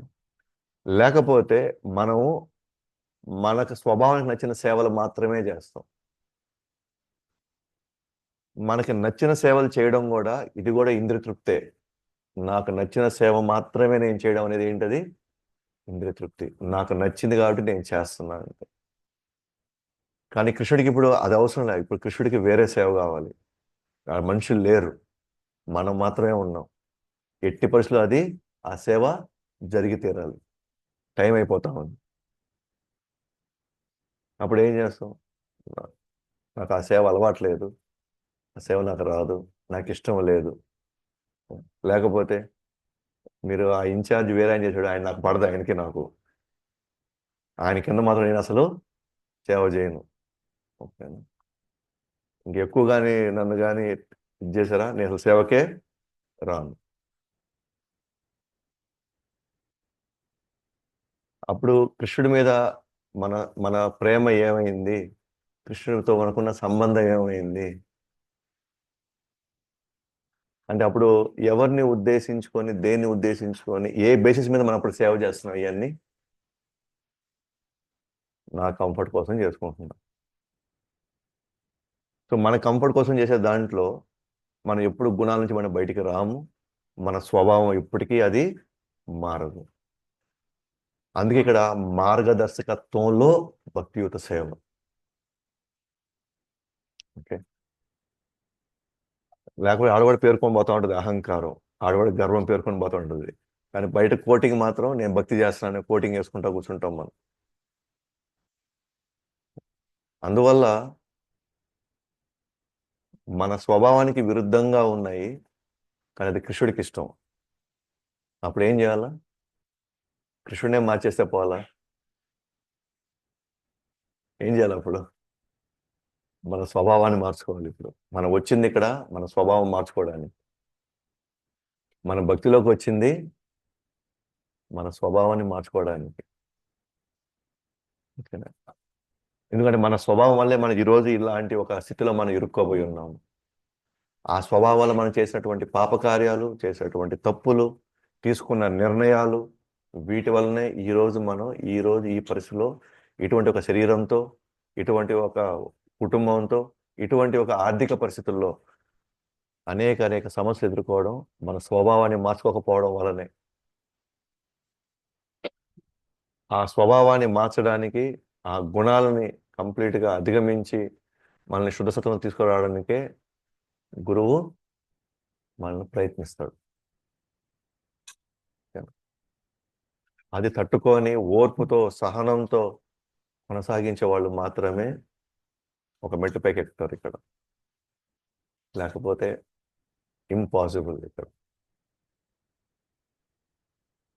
భగవంతుడు మనకి ఇవాళ ఉన్న పరిస్థితుల్లో, కలియుగంలో ఎస్పెషల్గా మన కుటుంబాలు వదులుకోకుండా మన పనులు చేసుకుంటూ మన బాధలు నిర్వర్తిస్తూ స్టిల్ మనం భగవంతుడు సేవ చేసుకునే అవకాశం మనకు దొరికింది అని అంటే మన మీద చాలా దయ చూపించాడు భగవంతుడు. ఎందుకంటే ఇంతకు ముందు ఉన్నటువంటి యుగాల్లో ఖచ్చితంగా బ్రహ్మచర్యాన్ని పాటించాలి. అంటే ఒక విధంగా చెప్పండి, అసలు పెళ్లి చేసుకోకూడదు ఫస్ట్ పాయింట్. ఒకవేళ చేసుకున్నా సరే వాళ్ళని దూరంగా పెట్టి సాధన చేయాలి. ఇది జరిగే పనేనా? అది జరగదు అసలు. కానీ కలియుగంలో భగవంతుడు ఏం చేస్తున్నాడు? ఇది వీళ్ళ వల్ల కాదు అని నాకు అర్థమైపోయేసి, అయినా మీరు చక్కగా అందరితో పాటు ఉండండి, అన్నీ చేసుకోండి, దాంతోపాటు కొన్ని నియమాలు పాటించండి, కొన్ని అంశాలని, కొన్నిటిని మీరు ఖచ్చితంగా మీరు సాధన చేయండి అని చెప్పాడు. ఓకే. కాబట్టి మార్గదర్శకత్వంలో సేవ చేయడం అంటే అప్పుడు మనం మన స్వభావం నుంచి బయటికి రావడానికి అవకాశం వస్తుంది. మన గుణ ప్రభావంలోంచి మనం ఇరుక్కొని మనం ఇబ్బంది పడుతున్న దాంట్లోంచి మనం బయటపడడానికి మనకి అవకాశం వస్తుంది. అర్థమైంది? మన స్వభావం మార్చుకోవడం అంటే లోపల ఆపరేషన్ జరుగుతున్నట్టే. అంతే. అంత ఈజీ కాదు. కానీ ఎవరైతే ఆపరేషన్ సిద్ధమవుతారో కొంచెం త్వరగా బయటికి వస్తారు. ఒక విధంగా చెప్పాలంటే కృష్ణుడు అర్జునుడికి ఏదైతే ఆదేశించాడో గురువు స్థానంలో ఉన్నాడు అర్జునుడు.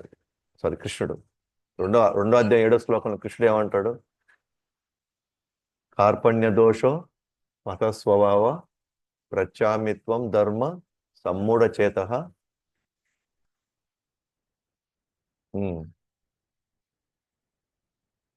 సో నేను నీ శిష్యుడిని అవుతాను అంటున్నాడు అర్జునుడు. కార్పణ్య దోషో పహత నా స్వభావం వల్ల, నా పాత కర్మలు శ్వాసల వల్ల ఈరోజు నేను నిర్ణయించుకోలేకపోతున్నాను ఏం చేయాలో, ఏది మంచో ఏది చెడు. నా మేలు కోరి నువ్వే దయచేసి నేను ఇప్పుడు నీ శిష్యుడిని అవుతున్నాను అనే పాయింట్ ఎందుకు వచ్చింది అక్కడ? నువ్వు ఏం చెప్తే చేయడానికి నేను సిద్ధంగా ఉన్నాను. ఎందుకంటే నా స్వభావం వల్ల, నా గుణాల వల్ల నేను తీసుకునే నిర్ణయాలు నన్నే నాశనం చేయబోతున్నాయి. నేను సరిగ్గా నిర్ణయం తీసుకోలేకపోతున్నాను, నేను ఇబ్బంది పడుతున్నాను. ఇంక నేను నా మనసుని ఒక పెట్టుకొని మళ్ళీ నీ ఆదేశం రెండు పెట్టుకుంటే నేను అస్సలు నా వల్ల కావడం లేదు. నేను ప్రస్తుతానికి నా యొక్క దాన్ని షటప్ చేసుకుంటున్నా. నా అభిప్రాయాలు, నా సూచనలు, నా అన్ని నేను ఏం చేసుకున్నా ఇప్పుడు? Switch off. ఇప్పుడు ఒకటి పని చేయాలి. ఇప్పుడు ఏంటది? నువ్వు ఏం చెప్తే అది నేను చేస్తా. అట్లని చెప్పి కృష్ణుడు ఏం చెప్పినా గుడ్డిగా పోయి చేసేయాలి. ఆయన క్వశ్చన్స్ అడిగాడు మళ్ళీ. క్లారిటీ కావాలి కదా. అంటే భక్తి అంటే గుడ్డిగా చేసేయడం కాదు. ఖచ్చితంగా మనం క్లారిటీ తెచ్చుకోవాలి మనం.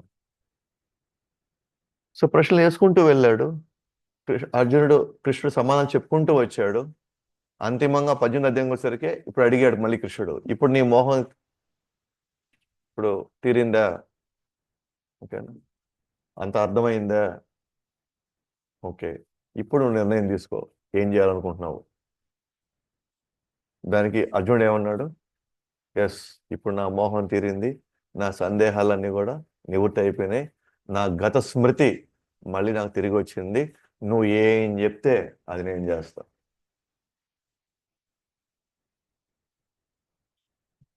షట్ ఆఫ్ అయిపోయింది అక్కడ, స్విచ్ ఆఫ్ చేసుకున్నాడు. లేకపోతే ఇంకా దారుణమైన పరిస్థితిలోకి అర్జునుడు వెళ్తున్నాడు. అందుకని ఇక్కడ మార్గదర్శకత్వంలో భక్తియుత సేవ.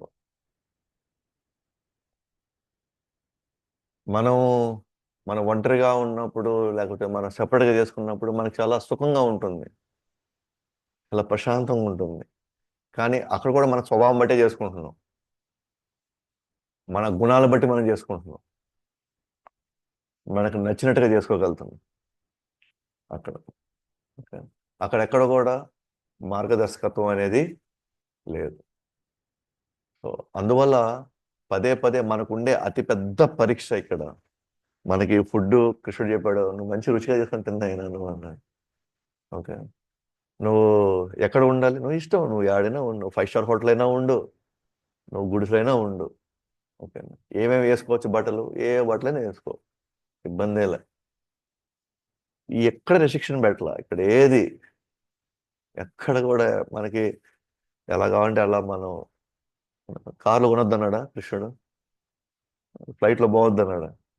పోవచ్చు, బట్ ఒక్క దగ్గర మాత్రం మన 100% మన అహంకారం క్రష్ అయ్యేది, మన గర్వం క్రష్ అయ్యేది, మన స్వభావం ఇబ్బంది పడబోయేది, మన గుణాలు విపరీతమైనటువంటి టార్చర్కి గురయ్యేది మాత్రం ఓకే, నా స్వభావాన్ని మార్చుకొని గురువు చెప్పిన దాని విధంగా నడుచుకోవడంలోనే మొత్తం ఉంది. ఓకే, అందుకనే ప్రభుపాదులు అంటారు, ఒక్క లైఫ్ టైం కృష్ణుడికి, ఒక్క జీవితం, ఒక్క జన్మ, అనేక లక్షల జన్మల్లో ఒక్క జన్మ. ఎంతకాలం? ఎంతకాలం ఉంటే అంతకాలం.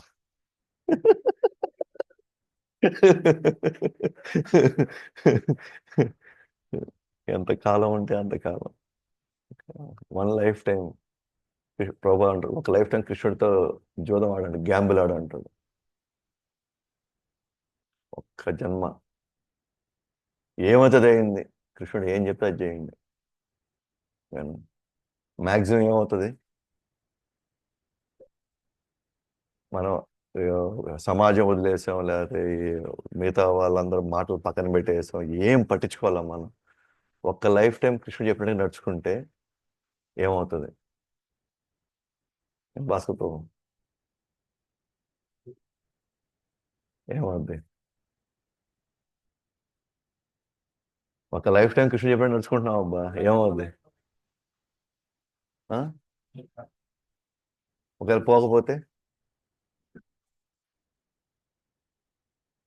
అక్కడికి పోలేదా, కనీసం ఏడొస్తాం, భక్తుల కుటుంబంలో పుడతాం. అది కూడా కాలేదా, అట్లీస్ట్ బ్రాహ్మణ కుటుంబంలో పుడతాం, లేకపోతే ఐశ్వర్యవంతులో. అది కూడా లేదు. ఖచ్చితంగా మానవ జన్మ నెక్స్ట్ వస్తుంది, మళ్ళీ భక్తి కొనసాగడానికి. కృష్ణుడు ఇంత గ్యారంటీ ఇస్తున్నాడు. ఇంత గ్యారంటీ ఎవరు ఇస్తారు మనకి? ఒక జన్మ కృష్ణుడికి అంతే. కొద్దిగా ఓపిక, కొద్దిగా సహనంతో నియమాలను పాటిస్తా, భగవన్నామం జపం చేసుకుంటూ, కృష్ణుడి యొక్క ఉత్సవాల్లో పాల్గొంటూ, సేవలు చేసుకుంటూ ఒక జన్మ.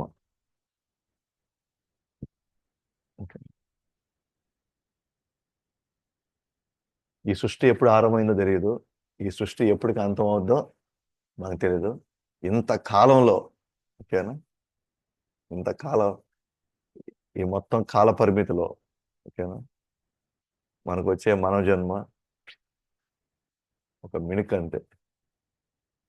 ఓకేనా? ఆ మిణుకులో సగం మిణుకు అయిపోయింది.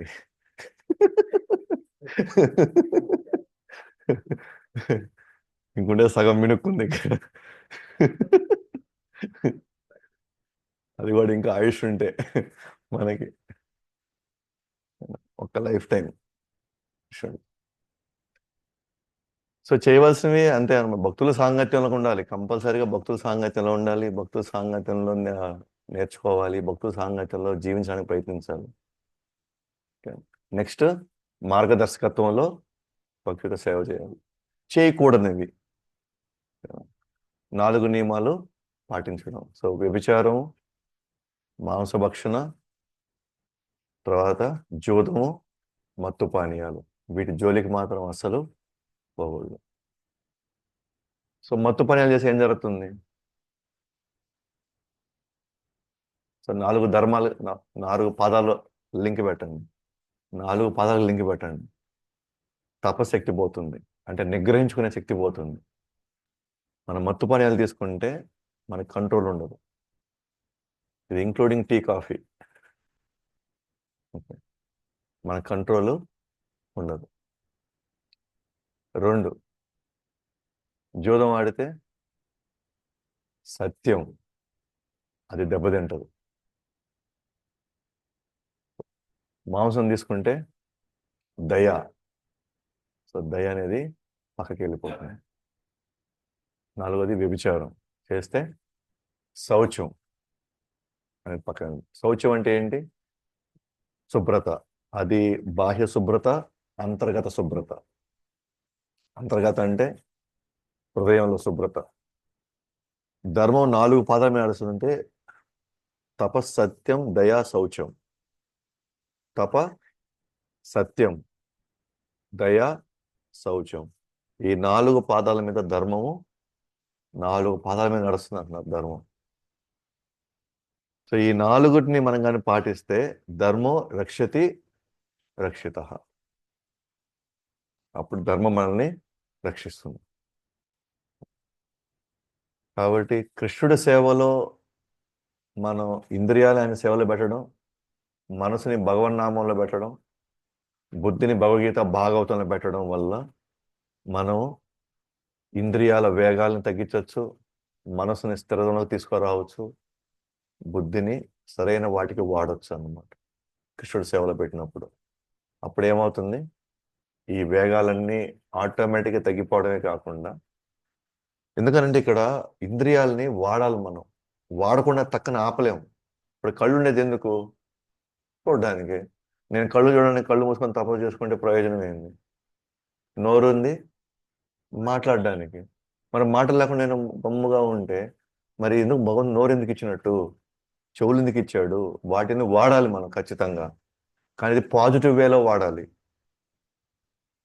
నెగిటివ్ అంటే దాన్ని ఆపేసుకోవడం, పాజిటివ్ అంటే దాన్ని సరైనటువంటి విషయానికి, సరైనటువంటి అంశాలకు వాడడం. సరైన అంశాలు వాడడం అంటే ఏంది? కృష్ణుడి కోసం వాడడం. ఎందుకంటే ఇవన్నీ ఇచ్చింది ఎవరు? కృష్ణుడు. అప్పుడు వీటిని కృష్ణుడి సేవలో పెట్టడం అనేది సరిగ్గా దాన్ని వాడుకోవడం లాంటిది. ఫ్యాన్ ఉండేది ఎందుకు? తిరగడానికి, మనకు గాలి ఇయడానికి. అది తిరగకపోతే దానివల్ల ప్రయోజనం ఏంది? దాని ఫ్యాన్ అనరు ఇంక దాన్ని. అట్లాగే మనం ఇంద్రియాలు మనం సరిగ్గా వాడకపోతే, దాన్ని మనం నియంత్రించుకుంటే అవి ఉండి మనకు ప్రయోజనం ఎందుకు? ఆ భగవంతుడు ఎందుకు ఇచ్చాడు వాటిని? అప్పుడు మన ఇంద్రియాలను ఉపయోగించుకుంటూ దాని ద్వారా ఆనందం పొందుతూ అట్ ద సేమ్ టైం మన కర్మల నుంచి బయట పడడానికి. కాబట్టి సంప్రదాయ తపస్సు ఏం చేస్తుందంటే స్వీయ నియంత్రణపై దృష్టి పెడుతుంది, స్వీయ నియంత్రణ పైన దృష్టి పెడుతుంది. కానీ అది ఇంపాసిబుల్. అది స్వీయ నియంత్రణ అనేది మన వల్ల కాదు. అలా చెప్పినట్టుగా ఇంద్రియాలు, మనసు, బుద్ధి వీటన్నిటిని మనం ఆపుకోవాలంటే ఎక్కువ కాలం అది ఆపే అవకాశం లేదు. ఒకవేళ ఆపుకుంటే కొంతకాలం మనకి దానివల్ల కొంత ప్రయోజనం ఉంటుందేమో, కానీ దీర్ఘకాలికంగా మాత్రం ఆ వేగాలు మళ్ళీ పుంజుకుంటాయి మళ్ళీ. ఓకే, అందుకే ఇప్పుడున్న పరిస్థితుల్లో ధ్యానాలు కావచ్చు, లేకపోతే రకరకాలటువంటి మార్గాలు, సాధన మార్గాలన్నీ కూడా అన్నీ ఎగిరిపోతాయి ఇక్కడ. నథింగ్, మన అసలైనటువంటి ప్రయోజనం అవి చేకూర్చవు అనమాట మనం. కాబట్టి భక్తియుత సేవ అంటే కృష్ణుడిపై ప్రేమపూర్వక సేవ మీద దృష్టి పెట్టడం. ఇంద్రియాలని సరైన వ్యక్తి కోసం ఎవరైతే మనం వాడాలో తన కోసం మనం వాడడం వల్ల మనం ఇంద్రియాలని సరైనట్టు మార్గపెట్టడం వల్ల వాటి వేగాల్ని మనం తగ్గించుకోవచ్చు. సో సాంప్రదాయమైన తపస్సు కొంతకాలం వరకే ఎందుకు పనిచేస్తుంది? కొంతకాలం వరకే అని అంటే, ఎందుకంటే ఫస్ట్ ఆఫ్ ఆల్ ఇక్కడ నేను అనే అతను, నేను ఎవరిని? నేను ఆత్మని అని తెలుసుకుని సరిపోదు. నేను ఆత్మని తెలుసుకున్నాను, కానీ అల్టిమేట్గా నేను శరీరంలోనే ఉన్నాను, ఇంకా ఇంద్రియాలు నా మీద పనిచేస్తూనే ఉన్నాయి. ఇప్పుడు మనందరూ తెలుసు కదా, మన ఆత్మలో తెలుసు కదా, నేను తెలుసుకున్నాను, కానీ అయినా కూడా నేను పాపాలు చేస్తూనే ఉన్నానే, అయినా కూడా నేను తప్పులు చేస్తూనే ఉన్నాను. మరి నేను ఆత్మను తెలుసుకుని నేనేమో ఆపగలిగాను ఇక్కడ అంటే అక్కడ సరిపోదు. అది ఆత్మను తెలుసుకుంటే సరిపోదు. నేను ఈ ఆత్మ, నేను ఎవరిని, నేను ఎవరి యొక్క అంశాన్ని, ఆయనకి నాకున్న సంబంధం ఏంటి అని నేను భగవంతుడి మీద సరైన జ్ఞానం నేను పెంచుకొని, ఆ భగవంతుడికి నేను ఏ విధంగా ఉపయోగపడగలనో, ఆ సంబంధాన్ని ఎట్లా పునరుద్ధరించుకోగలనో అది నేను తెలుసుకోగలిగితే అప్పుడేమవుతుంది? నేను నా యొక్క జీవితాన్ని ఆయన సేవలో నేను పెట్టగలుగుతా. ఎందుకు ఈ మాటలు అంటున్నామంటే, చాలా యోగ సాధన మార్గాలు, జ్ఞాన యోగ కర్మ మార్గాలు ఏం చేస్తాయంటే, నువ్వు ఆత్మను తెలుసుకుంటే చాలు, ఆత్మ సాక్షాత్కారం చాలు, అక్కడితో మనం ఇక హ్యాపీగా ఉండగలం అని చెప్తారు అనమాట వాళ్ళు. నేను ఆత్మను తెలుసుకోవడం ఒక ఎత్తు, ఓకే, ఖచ్చితంగా నేను శరీరం కాదు, నేను ఆత్మని తెలుసుకోవడం వల్ల నేను చాలా ఆనందం పొందుతాను, దాని ఎటువంటి సందేహం లేదు. ఎందుకంటే ఒకప్పుడు నేను శారీరక స్థితిలో ఉన్నాను, ఇప్పుడు నేను ఆత్మస్థితిలోకి వెళ్ళి నేను తెలుసుకున్నాను. కానీ నెక్స్ట్ పాయింట్ ఏమవుతుందంటే, ఈ ఆత్మ ఎవరి మీద ఆధారపడుతూనే ఉండాల్సిందే. ఈ ఆత్మ ఆధారపడుతూ ఉండాల్సిందే. ఎవరి మీద ఆధారపడాలి? ఇది కృష్ణుడి మీద ఆధారపడాలా.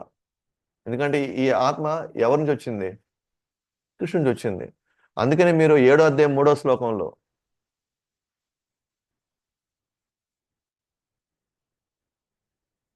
7వ అధ్యాయం 3వ శ్లోకం, మనుష్యానాం సహస్రేషు యశ్చిత్ కర్త సిద్ధయే యతతామపి సిద్ధానాం కశ్చిన్ మాం వేత్తి తత్వతః అనేక వేల మందిలో ఎవడో ఒక్కరు మాత్రమే ఆత్మ సాక్షాత్కారం కోసం ప్రయత్నిస్తారు.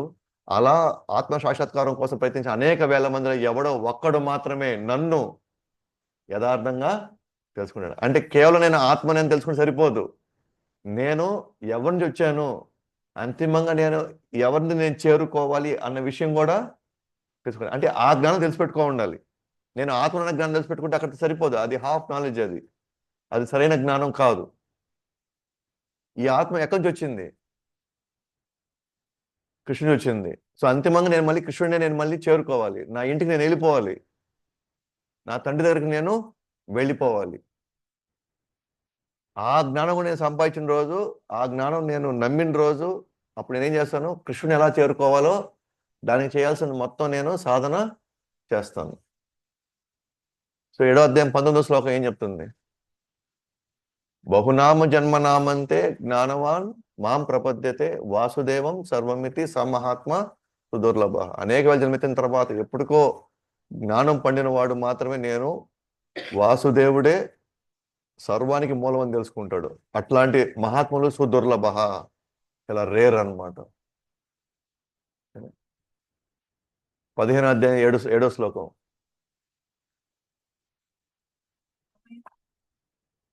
డిమ్ము డిప్పు అయింది. అయిపోయింది నాలెడ్జ్, అయిపోయింది. భక్తి శాస్త్రం అయిపోయింది. డిప్పు ఇప్పుడు. మమైవాంశో జీవలోకే జీవభూత సనాతన మనసష్టి అని ఇంద్రియాన్ని ప్రకృతి స్థాని కర్షతి. ఏమంటున్నాడు కృష్ణుడు? బాబు ఇక్కడున్న మీరందరూ కూడా ఏదైతే మీ అంశాలు ఉన్నారు కదా, ఈ జీవాంశాలని ఎవరు? నా అంశాలు మీరంతా. కానీ ఈ మనసు ఇంద్రియాలు, ఈ 6 అంశాల వల్ల మీరు తీవ్రమైన బాధలు పడుతున్నారు. ఇక్కడ తీవ్రమైన కష్టాలు పడుతున్నారు, తీవ్ర సంఘర్షణ గావిస్తున్నారు. మీరు వాస్తవానికి మీరెవరు? నా అంశాలు. ఇది పూర్తి జ్ఞానం. సో నేను కేవలం ఆత్మను తెలుసుకుంటే ప్రయోజనం లే. ఇక్కడ నేను కృష్ణుడి యొక్క అంశాన్ని అనే పాయింట్ కూడా నేను తెలిసిపెట్టుకోవాలి. అప్పుడు ఆయన చేరుకోవడానికి నేను చేయవలసిన అన్నీ కూడా నేను ఖచ్చితంగా నేను తెలిసి శ్రద్ధగా నమ్మకంతో నేను చేసేదానికి అవకాశం ఉంటుంది. కాబట్టి ఆ జ్ఞానం తెలుసుకోకపోతే, ఏది నేను కృష్ణుడి యొక్క అంశాన్ని అనే జ్ఞానం నేను తెలుసుకోకపోతే, నా సాధనలో కావచ్చు, లేకపోతే నా ప్రయత్నంలో కావచ్చు, ఎక్కడో దగ్గర నేను ఆ సిన్సియారిటీ, ఆ సీరియస్నెస్ నేను మిస్ అవుతాను. నేను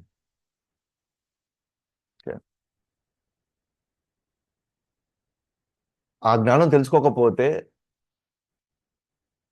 మన సాధన అసంపూర్ణమైపోతుంది.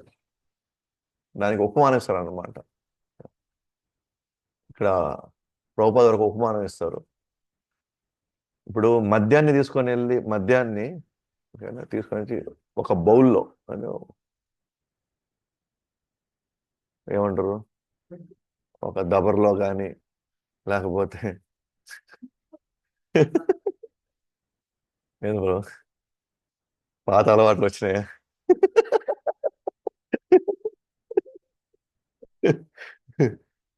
ఒక కుండలో కానీ ఒక దబర్లో కానీ మనం పోసామనుకోండి, అది తీసేసిన తర్వాత మనం ఎంత తోవినా కూడా ఆ వాసన బాధ. ఇంకా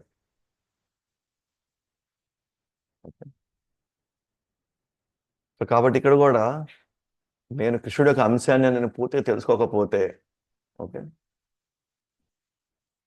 ఈ భౌతిక ప్రభావం నా మీద ఎప్పుడు పనిచేస్తూనే ఉంటుంది. నేను ఎంత ప్రయత్నించినా కూడా, నేను ఎంత సాధన చేసినా కూడా నా మీద భౌతిక ప్రభావం నన్ను ఇబ్బంది పెడతానే ఉంటున్నాను. నేను కృష్ణుడి యొక్క అంశాన్ని నేను అంతిమంగా ఎట్లయినా సరే కృష్ణుని చేరుకోవాలి అనే పాయింట్ నేను బలంగా సిన్సియర్గా దాని మీద సాధన చేయాలంటే కూడా నాకు భక్తుల యొక్క సాంగత్యం చాలా చాలా అవసరం.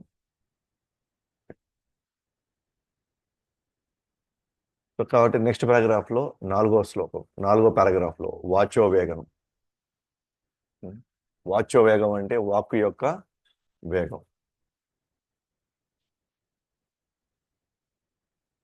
యాక్చువల్గా ఈ వాచో వేగం అనేది, ఆ వేగము చాలా రకాల వ్యక్తులు, చాలా రకాల స్వభావాలను బట్టి ఆ వేగం బయటకు వస్తూ ఉంటుంది. ఓకే. జై శ్రీ శ్రీ రాధా గోవింద్ జగన్నాథ్ బల్దేవ్ సుభద్రామయ్య గౌరనితాయ శ్రీల ప్రభుపాద్ కి జై. ఓకే. మనుషుల స్థితిగతులను బట్టి, వాళ్ళు పెరిగిన వాతావరణం, వాళ్ళు నమ్మిన సిద్ధాంతాన్ని బట్టి ఈ వేగం రకరకాలుగా పనిచేస్తుంది అన్నమాట రకరకాల వ్యక్తుల్లో. ఉదాహరణకి కర్మిలు ఉన్నారనుకోండి. కర్మిలు అంటే లాభం కోసం పనిచేసేవాళ్ళు, ఏదో ఆశించి పనిచేసేవాళ్ళు. ఆల్మోస్ట్ ఇక్కడ 99% కర్ములే అంతా కూడా. వాళ్ళు వాళ్ళు మాట్లాడతారు, వాక్కు వేగం వాళ్ళు పెట్టుకుంటారు. ఎందుకనంటే ఫలితం కోసం. మనకి బాగా మాట్లాడితే వాళ్ళు చాలా పెద్ద జ్ఞానులు అనుకుంటారు. ఇక్కడ బాగా మాట్లాడిన వాడికే వాడికి కొన్ని ఫలితాలు వాడికి అందించబడతాయి. వాడు వేగం ఆపుకోలేకపోయాడు అనుకోండి, బాగా ఇంకా ఎక్కువ వేగం అనుకోండి, ఎక్కువ పుస్తకాలు రాస్తాడు అతను. ఆయన మాట్లాడే చెత్త అంతా పుస్తకంలో రాస్తాడు. అంటే ఆయన మాట్లాడడం ఒకటి మాట్లాడతాడు, ఆ వేగాన్ని ఎట్లా ఆపలేడు, మాట్లాడాల్సిందే. ఇక్కడ ఎవడో ఒకడు రోజు ఏదో ఒక విధం మీద మనం మాట్లాడకుండా మనం ఉండలేము. ఆ మాటల వల్ల శత్రువులను తయారు చేసుకోవచ్చు, మిత్రులను కూడా తయారు చేసుకోవచ్చు. బట్ ఇప్పుడున్న పరిస్థితుల్లో ఎక్కువ శాతం శత్రువులను తయారు చేసుకుంటాం. మనం ఎంత కామ్గా ఉంటే అంత మంచిది, లేకపోతే శత్రువుల్ని తయారు చేసుకుంటాం. అండ్ మాటలు వాడే మనం ఎక్కువ మన పనులు కూడా చేయించుకుంటూ ఉంటాం. ఆ ఫలితాన్ని అలా వాడుకుంటాడు అతను. రెండోది, అతను ఇంకా ఎక్కువ మాటలు వచ్చాయనుకోండి, రాసి పుస్తకాలు రాస్తాడు. ఇంకా అవి అమ్ముతారు అనమాట పుస్తకాల రూపంలో. ఈ పుస్తకాలు రాసే వాళ్ళంతా ఎవరు? వాళ్ళు మాట్లాడేది 10 మందికి రీచ్ అవ్వట్లేదు కాబట్టి వాళ్ళు ఏం చేస్తున్నారు, ఆ వేగాన్ని పుస్తక రూపంలో రాస్తున్నారు, ఎక్కువ మందికి నా మాట చేరాలా అని. ఓకే. కానీ అవేం పుస్తకాలు అవన్నీ? కేవలం ఇంద్రియ తృప్తినిచ్చేటువంటి పుస్తకాలు. ఇప్పుడు స్వాతి మ్యాగజైన్లు, ఓకే, న్యూస్ పేపర్లు, ఇదంతా ఏముంది? ఇంత వేగం, కర్మిల వేగం ఇదంతా. అదంతా మనం చదివి అదంతా మనం ఎక్కించుకుంటున్నాం లోపలికి. వాళ్ళ చెత్త అంతా మనం ఎక్కించుకుంటున్నాం. ఇది కర్మలు. మాయావాదుల వేగం, వాళ్ళ వేగం ఎలా ఉంటుందంటే, వాళ్ళు మాట్లాడతారు కానీ వాళ్ళు భక్తికి విరుద్ధంగా మాట్లాడతారు. నువ్వు దేవుడు, నేను దేవుడు, అందరూ దేవుళ్ళే, భగవంతుడు నిరాకారుడు, ఆ తర్వాత పోయి మనం ఐక్యమైపోతాము, ఇదంతా మాయ. ఇదంతా కూడా ఇదేం మాయ కాదు. ఇది మనం ఉండేది మాయా ప్రపంచం కాదు, కానీ మనం ఉండేది అశాశ్వత ప్రపంచం. మన టెంపరీ ఇది, కానీ ఉండేది నిజమే. ఇది భౌతిక ప్రపంచం అనేది నిజం. దాంట్లో ఎంతకాలం ఉంటాము? కొంతకాలం ఉంటాం. బట్ జరిగింది మాత్రం నిజమే. బట్ అది ఎక్కువ కాలం ఉండదు, తక్కువ కాలమే ఉంటుంది. కానీ వాళ్ళు ఏమంటారు తెలుసా? అసలు ఈ ప్రపంచమే లేదు, మనమే ఊహించుకుంటున్నాము ఈ ప్రపంచంలో ఉన్నట్టు, ఇదంతా మాయ అంటారు. అది నిజమేనా? అది మనం మాయ ప్రపంచంలో లేము, మనం ఉండేది భౌతిక ప్రపంచంలో ఉన్నాము. ఆ భౌతిక ప్రపంచం అనేది నిజం, కాకపోతే అది అశాశ్వతమైంది, అది పర్మనెంట్ కాదు. వాళ్ళు ఏమంటారు, అసలు ప్రపంచమే లేదు, నువ్వు జస్ట్ ఊహించుకుంటున్నావు ఇక్కడ మన కుటుంబంలో ఉన్నట్టు, ఈ ప్రపంచంలో ఉన్నట్టు. యాక్చువల్గా వీళ్ళు మీరెవరు లేరంట. యాక్చువల్గా నాకు మీరెవరు యాక్చువల్ లేరంట. జస్ట్ నాకు మీరు కనబడుతున్నారు అంతే. ఇది వాళ్ళు చెప్పే సిద్ధాంతం. ఇది ప్రభుపాదులు అంటారు, ఇది మాయ అయితే కాదు, వాస్తవానికి ప్రపంచం అయితే ఉంది, మీరు ఉండేది కూడా నిజమే, కాకపోతే అది ఎక్కువ కాలం ఉండదు. బట్ మాయ ఏంటంటే, ఇది మాయ. మాయ ఏంటి తెలుసా? అశాశ్వతమైన వ్యక్తుల్ని శాశ్వతంగా ఉంటారనుకోవడం మాయ. అశాశ్వత వస్తువుల్ని శాశ్వతంగా నాతో ఉండబోతాయిలే అని జీవించడం అనేది మాయ. ఇది మాయ అంటే. మాయ అంటే వస్తువు లేదని మాయ కాదు, వస్తువు ఉంది కానీ అది ఎక్కువ కాలం నేను నాతోనే ఉండబోతుంది, ఇది నేను అనుభవించబోతాను, అది నాదే అని అనుకోవడం అనేది మాయ. ఇది మాయ అంటే. అంతేగాని వాళ్ళు చెప్పినట్టుగా అసలు వీడికి ఎవరు మనుషులే లేరు, వ్యక్తులే లేరు, అంతా మీ ఊహలు అనుకోవడం, అది మాయ అనుకోవడం, అది సరైనటువంటి సిద్ధాంతం కాదు. వాళ్ళు ఈ వాగుడు వాగుతూనే ఉంటారు వాళ్ళు. అది కూడా వాక్కు వాచో వేగం, అది వాళ్ళ వేగం ఇలా వెళ్తుంది వాళ్ళది. వాళ్ళు ఇప్పుడు దాన్ని ఏం చేస్తారు, మళ్ళీ వాళ్ళు ఆ వేగాలను ఏం చేస్తారు, మళ్ళీ పుస్తక రూపంలో పెడతారు మళ్ళీ. వాళ్ళు కూడా ఇప్పుడు భగవద్గీతలో రకరకాల భగవద్గీతలు చేస్తారు, అన్ని వాళ్ళు రాసిన భగవద్గీతలు ఇప్పుడు మార్కెట్లో ఉండేది. ఒక శ్రీ సంప్రదాయం నుంచి, ఒక బ్రహ్మ సంప్రదాయం నుంచి వచ్చిన పుస్తకాలు తప్ప మిగతా పుస్తకాలన్నీ మాయావాదులు రాసిన భగవద్గీతలు ఇవన్నీ, మాయావాదులు రాసిన పురాణాలు ఇవన్నీ. అందుకే ప్రభుపాదులు ఉండరు, దయచేసి ఆ పుస్తకాలు చదవవద్దండి. ఎందుకంటే ఎవరైతే ఆ పుస్తకాలు రాశారో అవి రకరకాల మిషన్ల రూపంలో బయటకు వచ్చినాయో అదంతా కూడా మాయావాదులు రాసినటువంటి భాష్యాలు అవన్నీ. వాళ్ళు మనం ఎలా తీసుకెళ్తారు, కృష్ణుడి రూపం కూడా మాయే అంటారు వాళ్ళు. నువ్వు కూడా కృష్ణుడు అవుతావు, నువ్వు కూడా సాధన చేస్తే, నువ్వు కూడా ఆసనాలు యోగ సాధన చేస్తే నువ్వు కూడా కృష్ణుడు అవుతావు అంటాడు. అందుకే ఇక్కడ చాలా మంది అక్కడ శూన్యవాదులు, మాయావాదులు, తాత్వికవాదులు, బ్రహ్మవాదులు, ఎంతమంది ఉన్నారా ఆయన. మేము అసలు ఏమీ ఆలోచించలేదన్నారు. 99% వాళ్ళే ఉండేది ఇక్కడ. 1% కూడా భక్తులు రాసిన భాష్యాలు లేవు ఇక్కడ. అందుకే ప్రభుపాదుల వారు దయచేసి నా పుస్తకాలు తప్ప బయట ఇంకేది చదవద్దండి, బయట వేరే పుస్తకాలు కానీ, వేరే భాష్యాలు కానీ, వేరే వాటి ఏది కూడా మీరు తీసుకోవద్దని చెప్పేది అందుకనే. ఎందుకంటే ఒక చిన్న ఎక్స్ప్లెనేషన్ వాళ్ళు ఇచ్చింది మన మనసుకి సరే అనిపించింది అనుకోండి, ఇంకా అటు ట్రాక్ తప్పుతాం. ఇంకా తర్వాత మనసుని కన్విన్స్ చేయలేము ఇంకా. ఎందుకంటే ఆ స్థాయిలో ఉంటుంది అన్నమాట వాళ్ళ యొక్క ఏమంటారు, వాళ్ళు ఇచ్చేటువంటి వివరణ చాలా కష్టం బయటికి రావడం అంటే. అండ్ కలియుగంలో 99.9% ఉండేది ఆ పుస్తకాలే. అందుకనే మనం ఏ భగవద్గీత అంటే ఆ భగవద్గీత తీసుకోవద్దండి, ఏ పుస్తకాలు అంటే ఆ పుస్తకాలు పురాణాలు తీసుకోవద్దు. వాళ్ళు మనల్ని డైవర్ట్ చేస్తారు, డిస్ట్రాక్ట్ చేస్తారు, కృష్ణుడి నుంచి దూరం చేస్తారు వాళ్ళు. ఓకే, కోర్స్ కొంత మీకు అవగాహన వచ్చి మీరు సాధనలో ఎదిగి మీరు కొంత సాక్షాత్కారం పొందారనుకోండి, అప్పుడు ఈజీగా మీరు కనిపెట్టేస్తారు ఇది పుస్తకం మాయావాదులది అని, నాకు అవసరం లేదు. అప్పుడు మీకు తెలుసు దాంట్లో ఎంతవరకు తీసుకోవాలా, ఏం తీసుకోవాల వరకు మీరు తీసుకుంటారు. బట్ మొదట్లో మాత్రం మనం ప్రభుపాదుల పుస్తకాలు తప్ప ఏది మనం చదవకుండా ఉంటే మనకి మంచిది. మనకి మన జీవితకాలం సరిపోదు అనమాట. మనకున్న భగవద్గీత, భాగవత, చరిత్ర చదివితే మన జీవితం చాలు అక్కడికి. ఇంక వేరే పుస్తకాలు చదివే అంత టైం కూడా మనకి ఉండదు. అప్పుడు వాళ్ళు గ్రంథాలు రాస్తారు, ఈ విధంగా రాసి రాసి రాసి ఎన్నో గ్రంథాలు ఉన్నాయి. మహాభారతం, రామాయణం, అన్ని దాంట్లో తెచ్చుకోబోయారు వాళ్ళు. ఎందుకంటే ఏదో ఒకటి మాట్లాడాలి కదా వాళ్ళు. డబ్బులు ఉన్నాయి, స్పాన్సర్స్ ఉన్నారు, ఏం చేస్తారు. నేను చూశాను, ఈవెన్ టీటీడీ పబ్లికేషన్స్ కూడా వాళ్ళకి రాసేవాళ్ళు లేక కావాల్సిన ఫండ్స్ ఉన్నాయి కాబట్టి ఏదో ఒక పుస్తకం ప్రచురించాలని చెప్పేసి ఎవరు పడితే రాసిన పుస్తకాలు బాగా ప్రచారం చేస్తున్నారు.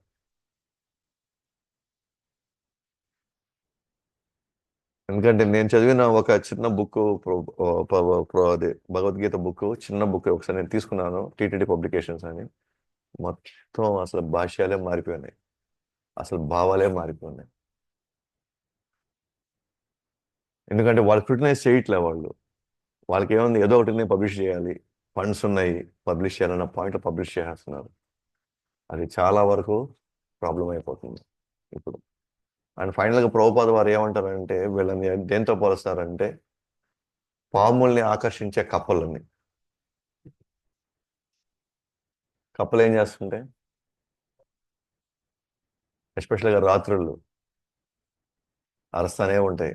అవి నా గొంతు చూడు ఎంత బ్రహ్మాండంగా పాడుతున్నాను, ఎంత రాగయుక్తంగా పాడుతున్నాను అని చెప్పి అవి ఏమనుకున్నాయంటే మగ లేకపోతే ఆడ, మగ కప్పలు ఆడ కప్పలు, మగ కప్పలేమో ఆడ కప్పల కోసం ఆకర్షణ కోసం నేను చూడు ఎంత అందంగా పాడుతున్నానో అవి రాగాలు తీస్తున్నాయి అనమాట.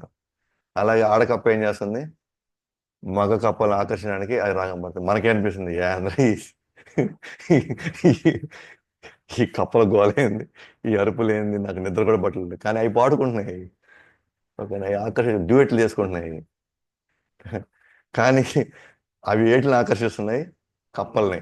ఓ నువ్వు ఇక్కడ ఉన్నావు, నా ఆహారం ఇక్కడ ఉందా, నా ఆహారం అక్కడ ఉంది, అది చేంజ్ చేస్తుంది, పట్టుకొని తినేసి ఆ జీవితాన్ని క్లోజ్ చేస్తుంది. సో ఈ ఈ వాచో వేగం అనేది, ఓకేనా, కప్పలతో పోలుస్తున్నారు ప్రభుపాద వారు. ఇట్లా వాగి వాగి వాగి కర్మలు తెచ్చుకుంటారు, ఆ కర్మల్లోనే వాళ్ళు అట్లే నాశనం అయిపోతారు అని ప్రభుపాద వారు చెప్పడం ప్రారంభిస్తారు. దానివల్ల వాళ్ళకి ఎటువంటి ప్రయోజనం లేదు. ఇట్లా మాట్లాడి మాట్లాడి మాట్లాడి మాట్లాడి వాళ్ళు మరణాన్ని వాళ్ళు ఆకర్షిస్తారు అని చెప్పి అసలు. కొంతమంది ఏం చేస్తారు, సాంప్రదాయ తపస్సు ప్రకారంగా వాచో వేగనాన్ని ఆపుకోవడం అంటే ఎలాంటిదంటే, వాళ్ళు మౌనవ్రతాన్ని పాటిస్తారు. వాళ్ళు వేగాన్ని ఆపుకోవడం ఎట్లా చేస్తారు, మౌనవ్రతం. బట్ మౌనవ్రతం అనేది, ఓకే, అది సరైనటువంటి విధానం కాదు. ఎస్, ఖచ్చితంగా దానివల్ల మనం శత్రువులను తయారు చేసుకోం. కానీ ఎడవైతే మాట్లాడట్లే, కానీ ఇది వాగుతానే ఉంది లోపల. ఏంది, మనసు ఇది వాగుతానే ఉంది, ఈ నోరేమో మాట్లాడట్లే. అప్పుడు ఎప్పుడో ఒకసారి అటు గిల్లేమనుకోండి, మొత్తం కక్కేస్తాడు. ఓన్లీ సరైన సమయం రాలంతే. ఓకే, మొత్తం అది సాంప్రదాయకమైన తపస్సు. వాళ్ళు కామ్గా ఉంటారు అన్నమాట. ఇప్పుడు ఇప్పుడు జనరల్గా మనుషులు కూడా ఎలా తయారయ్యారంటే సమాజంలో, ఆయన మౌనంగా ఉన్నాడు. బాగా ఎంత గొప్ప సాధువేనా, అసలు ఏమీ మాట్లాడలేదు, ఎంత గొప్ప వ్యక్తి అయినా. ఎందుకంటే వాళ్ళ దృష్టిలో ఎట మాడకుండా ఉన్నాడు అప్పుడు ఆయన. ప్రభుపాదులు అంటారు అనమాట, ఒక స్టేట్మెంట్ ఇస్తారు, నువ్వు మాట్లాడినంత వరకే నువ్వు జ్ఞానిగా పరిగణిస్తానంట, ఒక్కసారి నువ్వు మాట్లాడితే నువ్వు ఏదో తెలిసిపోద్ది.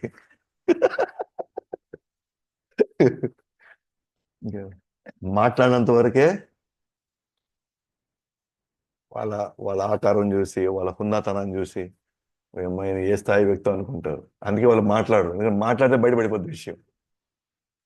అందువల్ల వాళ్ళు మాట్లాడరు, కామ్గా ఉంటారు అనమాట. మన వాళ్ళు కూడా 6 సంవత్సరాల నుంచి మాట్లాడేదంట, 10 సంవత్సరాలు. మనకేం తెలుసు రాత్రిపూట ఏం చేస్తున్నాడు, ఏం మాట్లాడుతున్నాడు, వాళ్ళ మధ్యలో ఏ సంభాషణ మనకేం తెలుసు అయ్యింది. మనం చూసినంత వరకు మాట్లాడట్లేదు అంతే. ఎందుకంటే ఆ విధానంతో వాచో వేగాన్ని ఆపడం అనేది అసాధ్యం. సరే, రెండో వర్షం కలుద్దాం. నీకు నోరిచ్చి నువ్వు మాట్లాడకపోతే దానివల్ల ఏం ప్రయోజనం? ఆయన మాట్లాడు, కానీ రాసి రాసి చెప్తాడు. అది కూడా వాచో వేగమే. మాట్లాడట్లేదు కానీ రాస్తున్నాడు. మనసు మాట్లాడుతూనే ఉంది, వేగం ఆగల. వేగం లోపలేమో బలంగా ఉంది, ఓన్లీ బయట సౌండ్ మాత్రం రావడం అంతే. మిగతాదంతా లోపల జరుగుతూ ఉంది, అరస్తా ఉంది లోపల. బట్ మాట్లాడకుండా ప్రయోజనం అయినప్పుడు నోరు ఎందుకు ఇచ్చాడు భగవంతుడు? 10 మందికి నువ్వు సహాయం చేయమని, 10 మందికి నువ్వు విషయాన్ని అందించమని, 10 మందికి నువ్వు జ్ఞానం ఇవ్వమని చెప్పి, 10 మందికి మనం సహాయం చేయమని చెప్పి నోరు ఇచ్చాడు మనకి.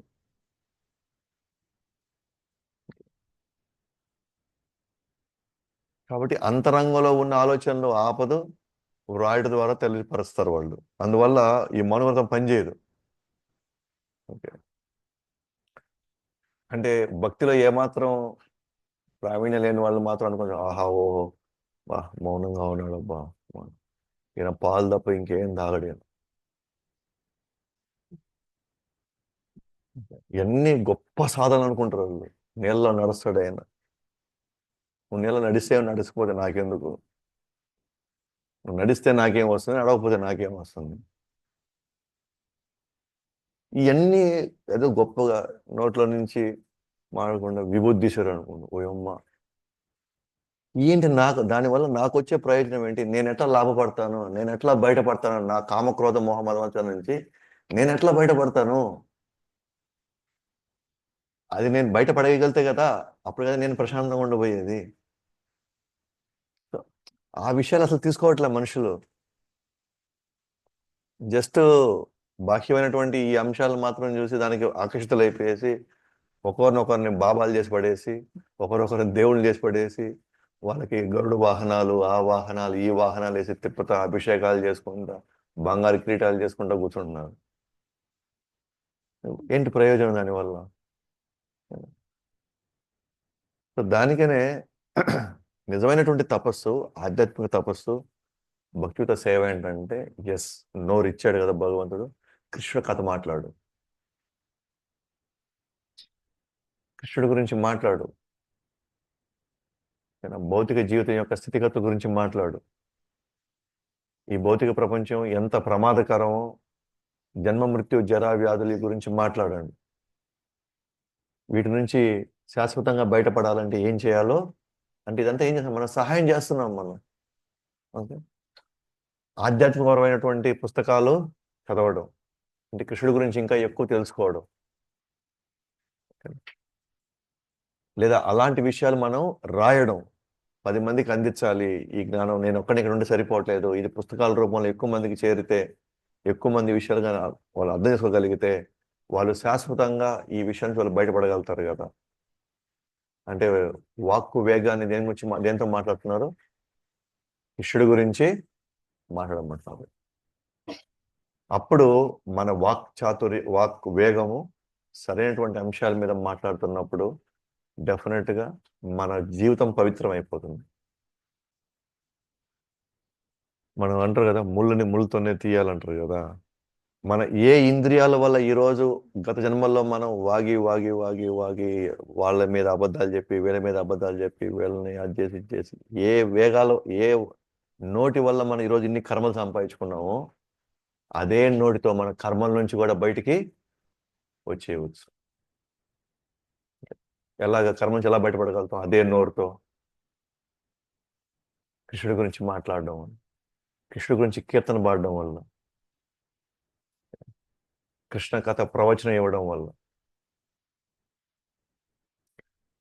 వీటి వల్ల, ఏ నోటి వల్ల ఈ రోజు మనం ఈ పరిస్థితికి వచ్చామో అదే నోటిని ఇప్పుడు కృష్ణుడి సేవలో పెడితే మనం కర్మల నుంచి, కర్మబంధం నుంచి మనం బయటికి వచ్చేస్తాం. మరి నేను ఎక్కువ మాట్లాడాలంటే నేను ఎక్కువ వినాల, నేను ఎక్కువ చదవాలి, వినాలి, అప్పుడు నేను ఎక్కువ మాట్లాడగలుగుతా. అందుకే ప్రభుపాద వారు మనకి ఉదయం భాగవతం క్లాసు, సాయంత్రం భగవద్గీత క్లాసు, పుస్తకాలు రాశాడు ఆయన జీవితకాలంలో. అంటే ఎంత కావాలంటే చదవడానికి ప్రయత్నించడం, లేదా వినడానికి ప్రయత్నించడం, మనకు తెలిసిన దాంతో ఎంతో కొంత 10 మందికి చెప్పుకుంటూ పోవడం. మనం కృష్ణుడి గురించి మాట్లాడకపోతే ఎవరి గురించి మాట్లాడతాం? మన నోరు కృష్ణుడి గురించి మాట్లాడకపోతే ఎవరి గురించి మాట్లాడతాం? గ్రామ్య కథలు,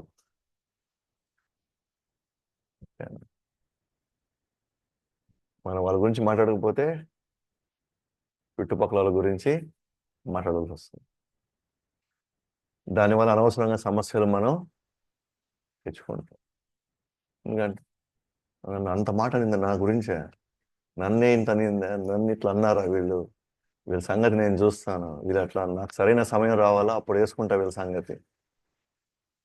ఇంకా మన కృష్ణుడి గురించి మాట్లాడకపోతే ఎవరెవరి గురించి ఎవరో ఒకరిని మనం పోడాల్సిందే, ఇక్కడ ఎవరో ఒకరిని తిట్టాల్సిందే, ఎవరో ఒకరిని మనం పొగుడుతూ ఉండాల్సిందే, లేకపోతే నోరు గమ్ము ఉండదు. ఓకేనా? అందువల్ల ఇప్పుడు మనం నోరుని ఏం చేయాలా? నేను కృష్ణుడి గురించే మాట్లాడతాను, ఇంకా లేదా నేను విన్న క్లాస్ గురించి నేను చర్చిస్తాను, నేను ఇప్పుడు ఈరోజు చదివినటువంటి ప్రభుపాద వారి పుస్తకం నుంచి నేను మీకు చెప్తాను, మీరు వినండి, మీరు తెలుసుకోండి అని నేను లేకపోతే నేను శ్లోకం నేర్చుకుంటాను, లేకపోతే నేను దీంట్లో ఉన్నటువంటి ఈ కీర్తన నేను నేర్చుకుంటాను అన్నప్పుడు ఏమవుతుంది? నిత్యం కృష్ణుడి గురించే మాట్లాడడం అనేది జరుగుతుంది. ఏం రెడ్డి గారు, ఉమ్.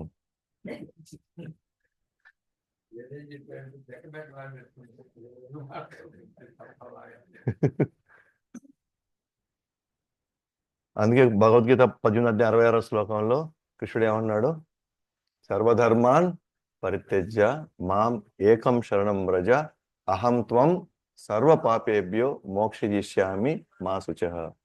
అన్ని ధర్మాల్ని పక్కన పెట్టు, ఆ ధర్మం గురించి ఈ ధర్మం గురించి నువ్వు మాట్లాడాల్సిన అవసరం లేదు. నాకు సరెండర్ అయ్యి నేను చెప్పినటువంటి ఆదేశాలు నువ్వు పాటించు, నువ్వు నెరవేర్చు, అన్ని పాపాల నుంచి నేను నిన్ను బయటపడేస్తాను. ప్లస్ నీకు అంతిమంగా నేను మోక్షాన్ని కూడా నేనే నీకు ఇస్తాను. సో భక్తిలో గొప్పతనం ఏంటి అని అంటే, ఓకేనా, మనల్ని ఎన్ని రకాలుగా బంధించినా సరే, ఏంటి ఈ భౌతిక ప్రపంచం, భౌతిక ప్రకృతి, ఈ మాయ ఎన్ని రకాలుగా బంధించని, ఎంత కాలం నుంచైనా బంధించని, ఓకేనా, బయటకు వచ్చేస్తాం. 7:14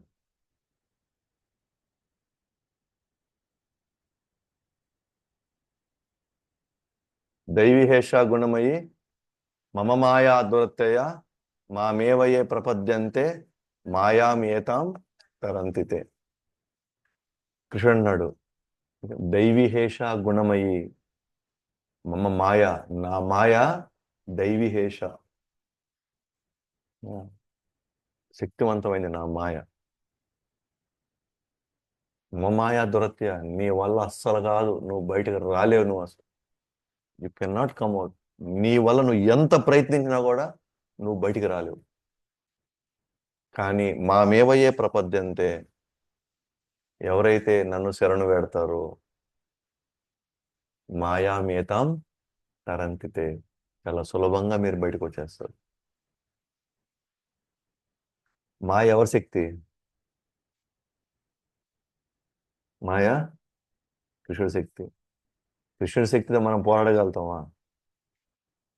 కృష్ణుడి శక్తిని మనం జయించగలుగుతామా? బయటకు వచ్చే ప్రసక్తే లే. బట్ అలాంటి మనం బయటే పడలేనటువంటి అటువంటి ఒక మాయ ఎవరిది? కృష్ణుడిది. కాబట్టి మళ్ళీ మనం కృష్ణుడికి కానీ సరెండర్ అయితే, నేను ఒప్పుకుంటానైనా, నేను తిరిగిందని నాకు చాలు, నాకు బాగా వాతలు పడ్డాయి, నన్ను బాగా ఏం చేసి పడేసరి ఇదంతా నాకు ఇప్పుడు అర్థమైపోయింది, నేను ఇక నువ్వు ఎట్లా చెప్తే నేను అలా నడుచుకున్నప్పుడు అప్పుడు సరే మాయా నువ్వు బయటికి రా అంటాడు. ఇంకా అతను ఇబ్బంది పెట్టద్దులే, అతను ఇప్పుడు విషయం తెలుసుకున్నాడు, సరెండర్ అయిపోయాడు, కాబట్టి ఇంకా అతను ఎక్కువ ఇబ్బంది పెట్టద్దు. దానికి ఒక మంచి ఉదాహరణ ఇస్తారు అనమాట. మనం ఎవరన్నా ఇంటికి వెళ్ళామనుకోండి, ఓకేనా, మనకు తెలియదు వాళ్ళ ఇంట్లో కుక్క ఉందని, ఓకే, వాళ్ళు ఏమో ఆహ్వానించారు, మనం కూడా గేటు తీసిందిలే అని లోపలికి వెళ్ళాము. వెళ్ళంగానే ఒక్కసారి జుప్పని ఎక్కడి నుంచి వచ్చింది సప్పని పైకి వెళ్తుంది, మన మీదకి ఎగురుతుంది అనమాట. ఓకే, ఎప్పుడైతే దాన్ని చూసి భయపడి మనం ఓనర్ని పిలిచామో, ఓనర్ ఏమంటాడు, ఏ జిమ్మి అంటాడు, అంతే. ఏమవుద్ది? ఆగిపోద్ది అక్కడికక్కడే. సో దైవహేష గుణమయి మన మాయ దురత్యయ మామేవయే ప్రపద్యంతే, ఓనర్కి మాయామేతాం తరంతితే, నేను ఈజీగా బయటికి వచ్చేయగలుగుతాను. నేను ఓనర్ దలుచుకోలేదు కూడా ఆ టైంలో నా పని అయిపోయినట్టే. ఇది మాయ. ఓకే, సో ఇది ఎవరి చేతిలో లేదు ఈ మాయ. ఓకే, ఇది శివుడి చేతిలో లేదు ఈ మాయ, అమ్మవారి చేతిలో లేదు ఈ మాయ. ఇన్ఫాక్ట్ వాళ్ళే మాయలో కూడా పెడతాడు కృష్ణుడు, వాళ్ళని కూడా మాయలో కృష్ణుడు పెట్టగలుగుతాడు. సో కాబట్టి పూర్తి కంట్రోల్ ఎవరి చేతిలో ఉంది? నేను ఆయనకే సరెండర్ అయినప్పుడు బంధించే వాటి నుండి కూడా నేను విముక్తి చేయగలదు భక్తి. సో నన్ను ఏమాత్రం ఇక్కడ ఎవ్వరూ ఏమీ చేయలేరు. కృష్ణుడు గాని చంపాలనుకుంటే ఎవరు కాపాడలేరు. కృష్ణుడు గాని కాపాడాలనుకుంటే ఎవరు చంపలేరు. సో ఆ విధంగా మనం ఒక వేగాన్ని ఈరోజు కంప్లీట్ చేస్తాం. ఏం వేగం? వాచో వేగం. ఓకే. సో సో వేగాలను నియంత్రించే 2 రకాల పద్ధతులు. ఒకటి సాంప్రదాయిక తపస్సు, 2 భక్తియుత సేవ. సో ఈ వేగాలు రకరకాలుగా ఉంటుంది. కర్ముల్లో ఒక రకంగా ఉంటుంది, జ్ఞానుల్లో, యోగుల్లో, మాయావాదులు రకరకాలుగా ఉంటుంది. వాళ్ళు రకరకాలుగా వెళ్ళబుచ్చుతారు దాన్ని. బట్ అంతిమంగా మాత్రం వాళ్ళు దీని నుంచి పూర్తిగా వాళ్ళు బయటపడలేరు. బట్ భక్తియుత సేవ అంటే ఏంటి? నేను కృష్ణుడి సేవలో ఒక ఒక గురువు యొక్క మార్గదర్శకత్వంలో నేను 4 నియమాలు కానీ పాటిస్తూ నా యొక్క వాక్ శక్తిని కృష్ణ కథకి నేను కానీ వాడగలిగితే, కృష్ణుడి సేవ నేను వాడగలిగితే, ఎటువంటి విషయాల నుంచైనా సరే నేను బంధింపబడినటువంటి విషయాల నుంచి నేను పూర్తిగా నేను బయటికి రాగలుగుతాను. సో అది ఈ వాచో వేగం యొక్క సారాంశం. సో మిగిలిన రేపు ఇంకా వీలైతే ఒక 2 వేగాలు కంప్లీట్ చేయడానికి ప్రయత్నిస్తాం రేపు.